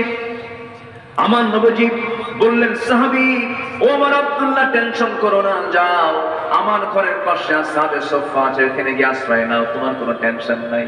হাতে কোরআন দেওয়া হলো, জোরে জোরে কোরআন তেলাওয়াত করেন। সাহাবীরা এসে বলছে, হুজুর নতুন একজন সাহাবী আছে, খুব জোরে কোরআন তেলাওয়াত করে। আমার নবীজি কেঁদে কেঁদে বলছিল, আমার সাহাবীরা রে, আমরা আব্দুল্লাহর বিরুদ্ধে কোনো রিপোর্ট দিও না, কারণ আব্দুল্লাহ ঈমান আনতে গিয়ে দুনিয়া বিক্রি করে ঈমানটা গ্রহণ করেছে। জোরে কোরআন সুবহানাল্লাহ। আমার নবীজির কাছে আব্দুল্লাহ রাসূলকে লক্ষ্য করে বলছেন, হুজুর আপনি আমার জন্য একটু দোয়া করে দেন। আমার নবীজি তার জন্য আকাশের দিকে তাকায় দোয়া করছেন, আয় আল্লাহ তাআলা, আমার আব্দুল্লাহর দিন গ্রহণ করতে নিয়ে দুনিয়া বিক্রি করে দিন গ্রহণ করতে হয়েছে, আল্লাহ তুমি আমার আব্দুল্লাহর জান মালকে কাফের বেঈমানদের জন্য হারাম করে দাও। সাহাবী আব্দুল্লাহর মনটা খারাপ হয়ে গেল। তিনি বলছেন, হুজুর আপনি আমার জন্য এমন উল্টা দোয়া করলেন কেন? আমি তো শহীদ হতে চাই, কাফের মুশরিকরা যদি আমাকে না আঘাত করতে পারে আমি শহীদ হব কেমনে? আমার নবীজিকে দেখে বলছেন, আব্দুল্লাহ রে, ওয়া ইম্মা তাআলা ফিরাশিহি, তোর মওতটা যদি বিছানা হয়ে থাকে, শহীদের চেতনা তুই যদি লালন করিস, তোর মওতটা তোর ঘরে হলেও শহীদের দরজা পেয়ে যাবি রে আব্দুল্লাহ। যা, কোনো চিন্তা করিস না, যা। আমার নবীজি জিহাদের ময়দানে চলে গেলেন। মদিনা থেকে সাহাবে কেরামকে নিয়ে অভিযানে বের হলেন। আমার নবীজির মদিনার জিন্দেগি 10টা বছরে 86টা যুদ্ধ পরিচালিত হয়েছে, 27টা যুদ্ধের নেতৃত্ব রাসূল সামনে দাঁড়ায় করেছেন। মদিনা থেকে চলে গেলেন যুদ্ধের প্রান্তরে। অভিযান শেষ করে মদিনার দিকে ফিরতে নিলেন, আব্দুল্লাহর সাথে ছিলেন। হঠাৎ করে নবীর কাছে সংবাদ আসলো, হুজুর আপনার প্রিয় সাহাবী আব্দুল্লাহ দারুণ অসুস্থ। রাসূল টেনশনে পড়ে গেলেন, আরে আমার আব্দুল্লাহ অসুস্থ। সাহাবীরা সর্বোচ্চ নার্সিং করো, সর্বোচ্চ সেবা দাও, আমার আব্দুল্লাহকে তোমরা সুস্থ করার চেষ্টা করো, আল্লাহ যেন তাকে সুস্থ করে দেন। রাসূল তার জন্য দোয়া করলেন। 3টা দিন পর নবীর কাছে সংবাদ আসলো, হুজুর আব্দুল্লাহ নাই, দুনিয়া থেকে বিদায় নিয়েছে। আমার নবীজি কান্নায় ভেঙে পড়লেন। নবীজির চক্ষু পূর্ণ হয়ে গেল। রাসূল বলছেন, ও আমার সাহাবীরা, আমার প্রিয় সাহাবী আব্দুল্লাহর জানাজার আয়োজন করো। আমার আব্দুল্লাহর জানাজা কেউ পড়াবে না, আমি রাসূল নিজে তার জানাজার ইমামতির দায়িত্ব গ্রহণ করে নিলাম। জানাজা শেষ হয়ে গেল। আমার নবীজি বলছেন, সাহাবীরা রে, আমার আব্দুল্লাহর কবরটা তোমরা কোথায় খনন করেছো? ওই যে 2 পাহাড়ের চিপায়, ওই যে 2 পাহাড়ের চিপায়। আমার নবীজি বলছেন, সাহাবীরা আমাকে তোমরা সবাই তার কবরের সামনে নিয়ে যাও, কারণ আজকে আব্দুল্লাহর কবরে আব্দুল্লাহকে নামানোর দায়িত্ব কাউকে দেব না, আমি রাসূল নিজে আব্দুল্লাহকে কবরে নামায়া ছাড়বো। যেরকম সুবহানাল্লাহ। রাসূল কবরে নামলেন। রাসূল কবরে নেমে এবার বলছেন, আবু বকর ডানে আসো, ওমর আমার বামে নামো। আমার নবীজি হাতটা বাড়ায় দিলেন আর বলছেন, ও আমার সাহাবীরা, আমার কলিজার টুকরা আব্দুল্লাহর লাশটা আমার হাতে দিয়ে দাও। লাশটা হাতে দেওয়া হলো। আমার নবীজি বলছেন, ও আবু বকর মাথাটা ধরো, ওমর পাটা ধরো। তিনজন মিলে আমার নবীজি ওই কবরে আব্দুল্লাহকে রাখলেন। আব্দুল্লাহকে রেখে তার জন্য দোয়া করছেন, বুকে হাত রেখে আকাশের দিকে তাকায় বলছেন, আকাশের মালিক আল্লাহ, আজ তো এই মুহূর্ত পর্যন্ত আমি আব্দুল্লাহর উপরে সন্তুষ্ট আছো আল্লাহ, আমার আব্দুল্লাহকে তুমি আল্লাহ কবুলের মঞ্জুর করে নাও। পাশে দাঁড়িয়ে থাকা সাদ বিন আবি ওয়াক্কাস নামে একজন সাহাবী রাদিয়াল্লাহু তাআলা কেঁদে কেঁদে চিৎকার মেরে বলছেন, আল্লাহ আমার বড় বড় কপাল, আমি যদি আজকে জীবিত সাদ না হয়ে যদি ওই কবরের বাসিন্দা হতে পারতাম, আমার জীবনটা বড় ধন্য হতো। যে কবরের বাসীকে নামানোর জন্য বিশ্ব নবী ওমর আর আবু বকরকে সঙ্গে করে নামেন। আল্লাহু আকবার বলেন। আমার ভাইয়েরা, আমার বন্ধুগণ, জীবন তেমন করে গঠন করতে হবে, ঈমান থেকে লালন করতে হবে, ঈমানের যত্ন করতে হবে, ঈমান নিয়ে টিকে থাকতে হবে। যখন মুসিবত চলে আসবে তখন বলতে হবে, আল্লাযীনা ইযা আসাবাতহুম মুসিবাতুন ক্বালু ইন্না লিল্লাহি ওয়া ইন্না ইলাইহি রাজিউন। ফয়সালা কার? আপনি বলবেন না ফয়সালা কার? আল্লাহর প্রিয় হওয়ার জন্য কয়টা গুণ দরকার বলেন? 15টা গুণ দরকার। নাম্বার 4 চলে গেল, আরো আছে 11টা। আমি কি শেষ করে দেব? কিন্তু এইদিকে বাঁচতেছে প্রায় 12টা। কি করবো বলেন? আলোচনা চালাবো? আলোচনা চালাবো? কারো কোনো আপত্তি নেই তো? জোরে বলি ইনশাআল্লাহ। জিকির করি লা ইলাহা ইল্লাল্লাহ, লা ইলাহা, আরো জোরে সুবহানাল্লাহ।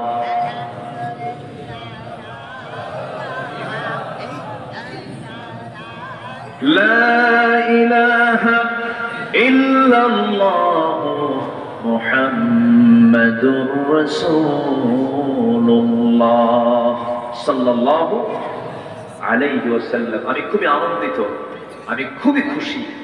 এত রাত হয়েছে, আমি কিন্তু আপনাদেরকে কোনো চাপও দেইনি। আপনারা নিরিবিলি সুন্দর করে স্বেচ্ছায় বসে আছেন। কিন্তু এখন একটু লক্ষ্য করছি কিছু ভাইয়ের একটু ওঠা বসা আমি একটু লক্ষ্য করছি। আমি এটা দেখতে চাচ্ছি না। শেষ ভালো যাক, বলে শেষ ভালো যাক, সব ভালো যাক। আমরা একসঙ্গে দোয়া করব, কেউ একটা লোকও বিনা কারণে উঠবেন না। আল্লাহ তুমি সবাইকে শেষ তক, শেষ অবধি থাকার তৌফিক দান করো। জোরে বলি আমিন। নাম্বার 5, আল্লাহর প্রিয় হওয়ার জন্য 5 নাম্বার গুণ যেটা আমরা অর্জন করব সেটা হলো একমাত্র আল্লাহর জন্য, আল্লাহর সন্তুষ্টির জন্য আমরা দান করব। দান হবে একমাত্র কার জন্য? আসতে বলবে না কার জন্য? আল্লাহ বলছেন আমি তোমাকে ডাবল দিয়ে দেব। যেরকম সুবহানাল্লাহ, মান যাল্লাযী ইউকরিদুল্লাহু করদান হাসানান ফায়ুদাইফাহু লাহু আদআফান কাসীরা। আল্লাহু আকবার। আমাকে দিবা, আমি তোমাকে ডাবল ডাবল দিয়ে দেব। তাহলে দুনিয়াতে আপনি কাউকে দিবেন, সে আপনাকে হয়তো কিছু দেবে, কিন্তু আল্লাহ আমাকে কি দিবেন? ডাবল ডাবল দিবেন, এবং উন্নত জান্নাত আমাকে আপনাকে দিবেন। জোরে বলি সুবহানাল্লাহ। কোন জান্নাত? যে জান্নাত সর্বনিম্ন হবে 10টা পৃথিবীর মতো একটা জান্নাত। মনে হয় ছোট হয়ে গেছে, সুবহানাল্লাহ খুব আস্তে বললেন। সর্বনিম্ন জান্নাত হবে 10টা পৃথিবীর মতো একটা জান্নাত। জোরে বলি সুবহানাল্লাহ। ওঠেন কেরাই যাই, দোয়া করে দিই নাকি? ওঠে কেন? হ্যাঁ, এই যে বসেন, ছিলেন ততক্ষণ না বলে যাওয়াটা কেমন না? ক্লাস তো, ক্লাস থেকে যে ছাত্র স্যারকে না বলে যায়, ভালো, এটা ভালো। আমি হয়তো যোগ্য সম্পন্ন স্যার না, কিন্তু এরপরও তো কোরআনের ক্লাসে বসেছি আমরা। শৃঙ্খলা রক্ষার দায়িত্ব শুধু একার না, সবার। সবার। আপনি বসবেন, শৃঙ্খলা রক্ষা পাবে। আপনি উঠে যাবেন, বিশৃঙ্খল হয়ে যাবে। এটা কি বাজার না মাহফিল? এটাকে বাজার বানানো যাবে না। বাজারে নড়াচড়া করে, কথাবার্তা বলে বসতে হবে। এটা কোরআনের সম্মান। এটা কিসের সম্মান বলেন? কোরআনকে সম্মান করবেন, কোরআন আপনাকে সুপারিশ করে জান্নাতে নিয়ে যাবে। বসেন, একটু বসেন। আমরা দান করব কার জন্য? আবার দান করব না, বন্ধ করে দেব কার জন্য? আল্লাহর জন্য। কাউকে দেব কার জন্য? কাউকে দেব না কার জন্য? আল্লাহর জন্য। সবকিছু যেন আল্লাহর জন্য হয়। এরপরে নাম্বার 6 হলো নিজের জিহ্বাকে সর্বক্ষণ কার জিকিরে লিপ্ত রাখা। বলেন কার জিকিরে? সবার জিহ্বাগুলো শুকনা না ভিজা, ভাটা না জোয়ার? বলেন জিহ্বাগুলো কি ভাটায় থাকে না জোয়ারে থাকে? জোয়ারে থাকে। এই জোয়ারটা কে দিয়েছেন? এই জিহ্বা সিক্ত রেখেছেন, ভিজা রেখেছেন তিনি কে আমার? বলেন তো। রাতে ঘুমালে মনে হয় শুকে যায় নাকি? রাতে ঘুমালে শোকে আরো বাড়ে, বালিশ ভিজে শেষ, বালিশ ভিজে শেষ। আল্লাহ তাআলা জিহ্বাকে সিক্ত রেখেছেন কেন জানেন? স্বাদ যেন নষ্ট না হয়। মাঝে মাঝে জ্বর হলে পরে শুকে যায়। জ্বর হলে পরে কি হয়? সব খাবার তখন কি লাগে? তিতা লাগে। তখন বোঝা যায় হ্যাঁ জিহ্বার লালার কি গুরুত্ব। আল্লাহ পাক মাঝে মাঝে একটু একটু ভাটা দেন, একটু চেষ্টা করেন যে বান্দা যেন আমাকে না বলে। এই জিহ্বাকে আল্লাহ পাক সিক্ত রাখতে বলেছেন কার জিকিরে? কার জিকিরে? আল্লাহ। কানের ভিতরে কিছু ময়লা দিয়েছেন। কানের ময়লা খেলাকে কি বলে? গরু খায় কি? কোন খোল এটা? কানের খোল। এটা হচ্ছে ইয়ার ওয়াক্স, কানের ময়লা। কানের ময়লার স্বাদ জানেন? এটা স্বাদটা কেমন? কেমন? একদিন চেক করে। কানের যে ময়লাটা এটা হচ্ছে আল্লাহ পাকের প্রদত্ত, এটা আল্লাহ দিয়েছেন। কেন দিয়েছেন? এটা তিক্ত। আপনি শুয়ে পড়েছেন, যদি মিষ্টি হতো। পিঁপড়ার কাম কি? কোথায় যায়? মিষ্টি আছে যেখানে পিঁপড়া যায় সেখানে। আপনার কান যদি আল্লাহ তাআলা মিষ্টি দিয়ে যদি খোলটা বানায় দিতেন তাহলে ঘুমানো মাত্রই সব পিঁপড়া এসে জমা হতো আপনার কানে। ঘুমাবেন কখন? বরঞ্চ আপনার কানে যেন কোনো কীট পতঙ্গ ঢুকতে না পারে আল্লাহ পাক সিকিউর হিসাবে কানের মধ্যে ওই তিক্ত এটা দিয়েছেন হলো গিরিস। গিরিস বুঝেন? গিরিস, গিরিস কি? ওই যে বিয়ারিং টিয়ারিং যদি জাম লেগে যায় তখন কি করে? গিরিস দিয়ে দেয়, মোবাইল দিয়ে দেয়। আল্লাহ তাআলা কানের মধ্যে এটা দিয়েছেন যেন কোন কীট পতঙ্গ হঠাৎ করে যদি লাইন ভুল করে ঢুকতেও নাই, তিতা অনুভব করে যেন বের হয়ে চলে আসে। সুবহানাল্লাহ বলা যাবে না ভাই? কান। চোখের পানি আল্লাহ পাক দিয়ে, চোখটাকে আল্লাহ পাক শুকনা রেখেছেন না ভিজা রেখেছেন? ভিজা রেখেছেন। কি পানি দিয়া? মিঠা পানি। আজ থেকে মিঠা পানি না লবণ পানি? লবণ পানি। আমরা খাই কি পানি বলেন? পান করি মিঠা, আর চোখের পানি কি হয়ে যায়? লবণ হয়ে যায়। এই মেশিন পিছনে অবশ্যই রেখেছেন তিনি আমার কে? আসতে বলবেন না, কে রেখেছেন? আল্লাহ রেখেছেন। এই চোখের পানিকে আল্লাহ রাব্বুল আলামিন মিঠা যদি করে দিতেন তাহলে চোখ জীবাণুর মধ্যেই থেকে যেত, চোখ নষ্ট হয়ে যেত, চোখ লাল হয়ে যেত।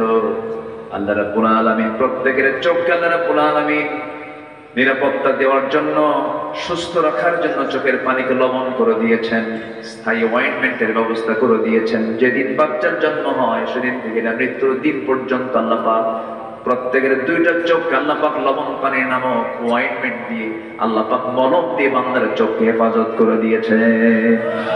সকালবেলা ঘুম থেকে যখন ওঠা হয় চোখের দুই কোণায় কি আসে? ওটার নাম কি? কেত না? কে কি কইছে? কি কইছে? কেত। এটা কি কেত না মলম? বলেন বলেন বলেন বলেন। টের তো পাই না, আল্লাহ দিয়েছেন। আল্লাহ বলছেন বান্দারে এই চোখটাকে শুধু বানায় দেই নাই, তুমি তো খেয়াল করো না, তুমি তো মনে করো না।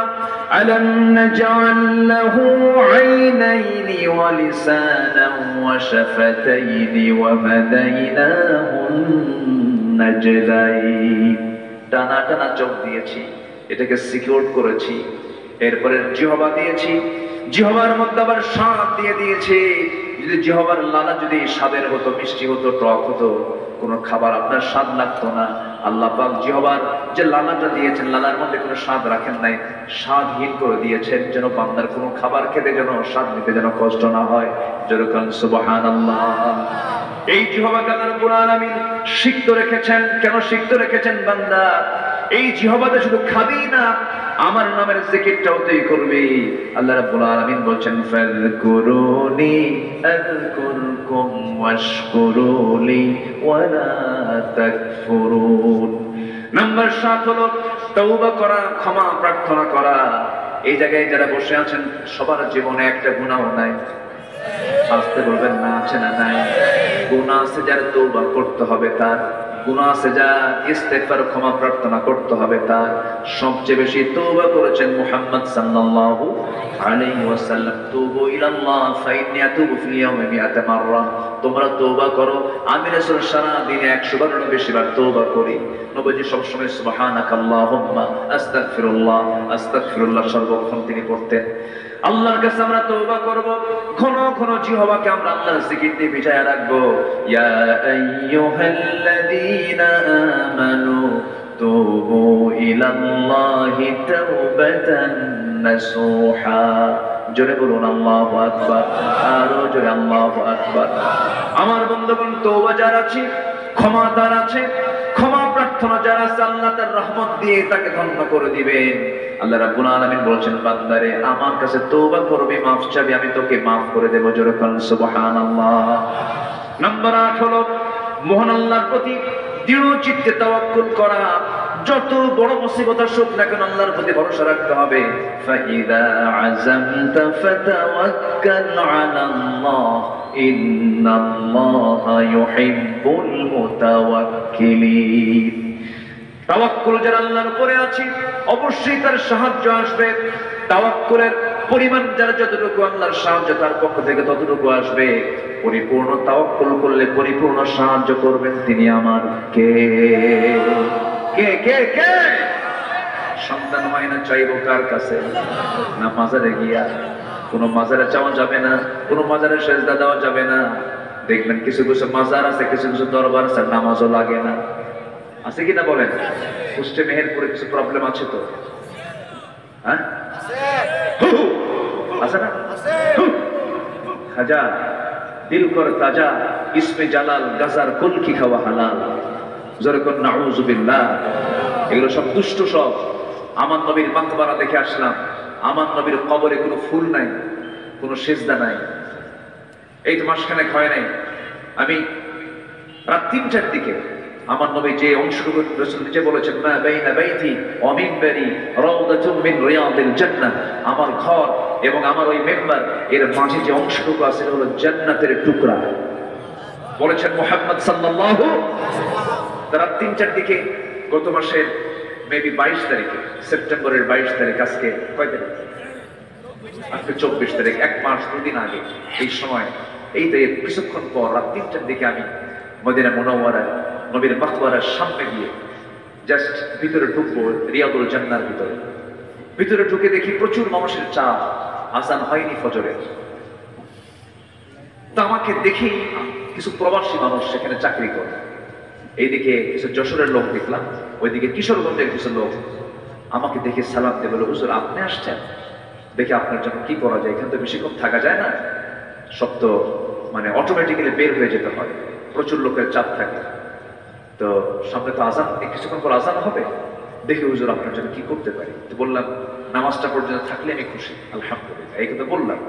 তো এই প্রবাসী ভাইগুলো ওখানকার যে প্রশাসনিক কর্মকর্তা, তার কাছে গিয়ে এত পাপ মারছে আমার ব্যাপারে, বুঝলেন, আমি তো কিচ্ছুই না, এমন বক্তব্য দিছে, বক্তব্যের ঠেলায় প্রশাসনিক কর্মকর্তা নিজে আমার কাছে এসে বলছে, সালাম দিয়ে বলে, শেখ চলে প্রথম কাতারে, একদম প্রথম কাতারে আমার নবীর মাকবারা, যে আমার নবীর যে ঘর, কিছু না পারলে তেল মারতে পারে, বুঝলেন, তেলটা ভালো কাজে আসছে, আমি তো কিচ্ছু না। আল্লাহ পাক মিলায় দিলেন, বসলাম, একবার বামে তাকাই, আমার বামে আমার নবীর কবর, অর্থাৎ আমার নবীর ঘর। ঘরটাই কি হয়েছে এখন বলেন তো? কবর। ডান দিকে তাকাই, নবীর মিম্বার। এইটুকু জায়গায় রাসূল কত হেঁটেছেন, ঘর থেকে বের হয়ে মিম্বারে চলে গেছে। বারবার আমি দেখছি, বামে তাকাই আর ডানে তাকাই, কোন সিজদা নাই, কোন শিরকের কাজ নাই। আমার নবীজি কারো থেকে কোনদিন সিজদা নিয়েছেন কোন রেকর্ড নেই। আমার নবীজির কাছে এক সাহাবী এসে বলছে, হুজুর পাহাড়ি উট আপনাকে সিজদা দেয়, আমরা আপনাকে সিজদা দিতে চাই না, এই মস্তক কারোর জন্য হালাল নয়, একমাত্র এই মস্তক একমাত্র সঁপিয়ে দিতে হবে বান্দার কার কাছে? আল্লাহর কাছে। আমার রাসূলকে দেখে কেউ দাঁড়ায় গেলে বলতেন, বসো। আমার নবীর কাপড় কেউ ধুইতে পারে না, রাসূল নিজের কাপড় নিজে ধুতেন। আমার নবীজি খেদমত নেন নাই, খেদমত করেছেন। সাইয়েদনা আনাস রাদিয়াল্লাহু আনহু নবীজির খাদেম ছিলেন 20 বছর, 10 বছর। আনাস বিন মালিক বলেন, আল্লাহর কসম করে বলে, রাসূল আমাকে একটা দিন একটা গ্লাস আনতে বলেন, কোনো কিছু আনতে বলেন, বরঞ্চ রাসূল উল্টা আমার খেদমত করেছেন। সুবহানাল্লাহ বলা যাবে না ভাই? আমরা কোন নবীর উম্মত? আমি ওখানে বসলাম, বসে আল্লাহর কাছে বলছি, আল্লাহ আজকে আমার জন্য কিচ্ছু চাই না, আমি চাই ওই জনপদের জন্য, বেশি দূরে না, যে জনপদে প্রথম কিবলা আছে বাইতুল মুকাদ্দাস। আল্লাহ তুমি বাইতুল মুকাদ্দাসের বাসিন্দাদেরকে এই আযাব থেকে, এই বিশাল বড় যন্ত্রণা থেকে তুমি আল্লাহ হেফাজত করো। না খেয়ে আছে, আল্লাহর মেহেরবানি আল্লাহ তাআলা দোয়া কবুল করেছেন, আংশিক দোয়া কবুল হয়েছে মনে হয়। ফিলিস্তিনে এখন যুদ্ধ বিরতি চলছে, তার একটু হলো স্বস্তির নিঃশ্বাস পাচ্ছে। আলহামদুলিল্লাহ, আলহামদুলিল্লাহ। আমি ঠিক ওই জায়গায় বসেই আমি আমার স্মৃতিচারণ করছিলাম, আহারে বিশ্বনবী এই ঘরে বসে বিশ্ব শাসন করেছেন, গোটা পৃথিবীর নেতৃত্ব দিয়েছেন এই ঘরে বসে। আমার নবীজি জীবনের শেষ নিঃশ্বাস ত্যাগ করেছেন ওই জায়গাতে, মালাকুল মউত ওই জায়গায় সেই তার জান অবস্থা করেছেন। এবং আমার নবীজি যার কোলে মাথা রেখে ঘুমিয়ে পড়েছেন, শেষ নিঃশ্বাস ত্যাগ করেছেন, কোনো পুরুষ মানুষ নয়, আমার নবীজির খুব কাছের মানুষ, স্ত্রী ছিলেন কে? আমাদের আয়েশা সিদ্দিকা রাদিয়াল্লাহু তাআলা আনহা কোলে তিনি মাথা রেখেছিলেন। বলেন, আয়েশা মনে হয় মালাকুল মউত আমার দরবারে চলে আসছে, আমি দুনিয়া থেকে বিদায় নেব। মাঝে মাঝে আম্মা জান আয়েশা দোয়া চাইতেন। একদিন বললেন, হুজুর আপনি আমার জন্য দোয়া করুন তো। আমার নবীজি দোয়া করছেন, আল্লাহ আমার আয়েশার আগের পরে সব কিছু তুমি আল্লাহ মাফ করে দাও। আম্মা জান আয়েশা দারুণ খুশি। রাসূল বলছেন, আয়েশা তুমি এত খুশি কেন? হুজুর আপনি আমার জন্য যে দোয়াটা করেছেন এর চাইতে বড় আনন্দ আর কি হতে পারে? আমার নবীজি বলছেন, আয়েশা রে তোমার জন্য যেমন করে দোয়া করলাম ঠিক সেম এই দোয়াটা আমি আমার উম্মতের জন্য সকাল সন্ধ্যা করে থাকি। আল্লাহ আমার উম্মতরে আমার উম্মতের সমস্ত গুনাহগুলো তুমি আল্লাহ মাফ করে দাও। আমার নবীজি দুনিয়া থেকে বিদায় নেবেন, বিদায় নেওয়ার আগ মুহূর্তে আমাকে ভুলেন না, আমাকে স্মরণ করে, আপনাকে স্মরণ করে আম্মা জান আয়েশাকে ডাক দিয়ে বলছেন, আয়েশা রে একটা কথা তোমাকে বলে যায়, সেই কথাটা হলো আমি দুনিয়া থেকে বিদায় নেব, আমার শেষ মেসেজ আমার উম্মতকে জানিয়ে দিবা, আমার উম্মতরা যেন কখনো 5 ওয়াক্ত নামাজ না ছেড়ে দেয়। আল্লাহু আকবার বলেন। আমার নবীজি এই কথা বলি দুনিয়া থেকে বিদায় নিলেন। নবীজির চোখটা বন্ধ হয়ে গেল, চোখটা খোলা ছিল, আম্মা জান আয়েশা তার চোখটা বন্ধ করে দিলেন। নবীজি শেষ নিঃশ্বাস ত্যাগ করে দুনিয়া থেকে বিদায় নিলেন। নবীজি এই জায়গায় বিদায় নিয়েছেন, মারা গেছেন, সেই জায়গাটা আজকে খবর হয়ে গেছে। আমার নবীজির ইন্তেকালের পর আমার নবীজি ইঙ্গিত দিয়েছিলেন, আমার পরবর্তী ইমামতির দায়িত্ব পালন করবে আমার আবু বকর।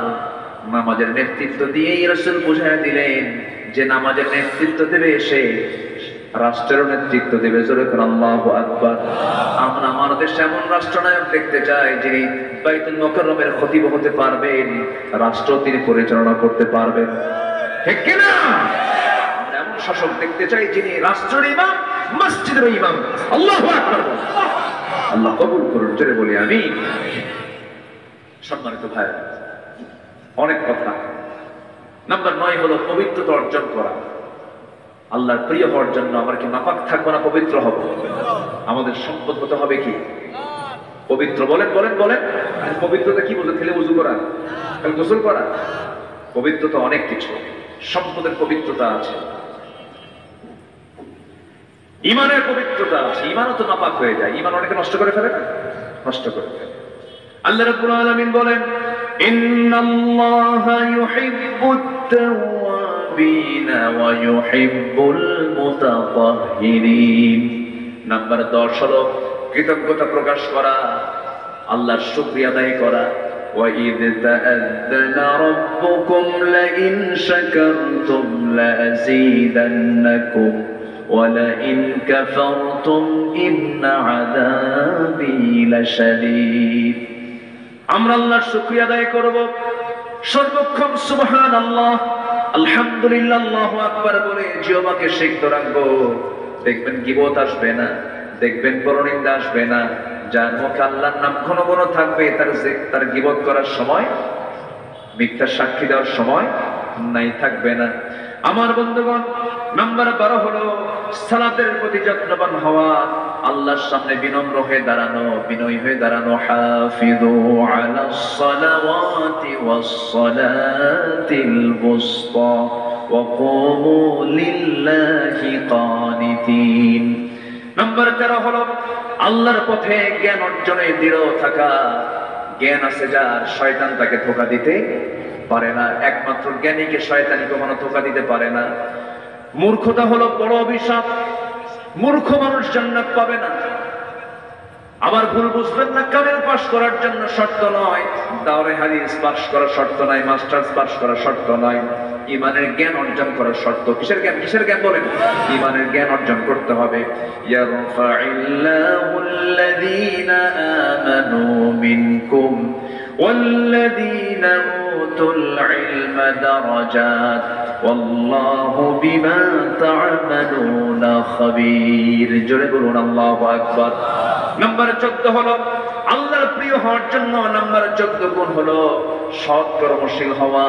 ওয়ালা তুফসিদু ফিল আরদি বা'দা ইসলাহিহা ওয়াদউহু খাওফান ওয়া তামাআন ইন্না রাহমাতাল্লাহি করিবুম মিনাল মুহসিনিন। জোরে বলুন আল্লাহু আকবার।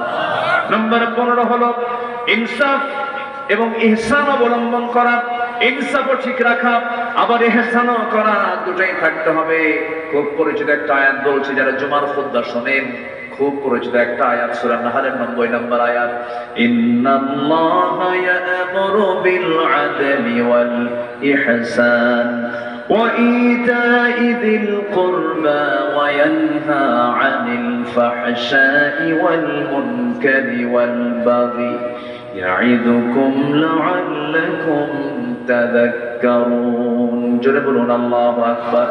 কোরআনকে যদি প্রশ্ন করেন, কোরআনের ভিতরে সবচেয়ে ব্যাপক অর্থ বহন করে কোন আয়াত? সূরা নাহলের 90 নম্বর আয়াত ব্যাপক অর্থ বহন করে। শ্রেষ্ঠ আয়াত কোনটা?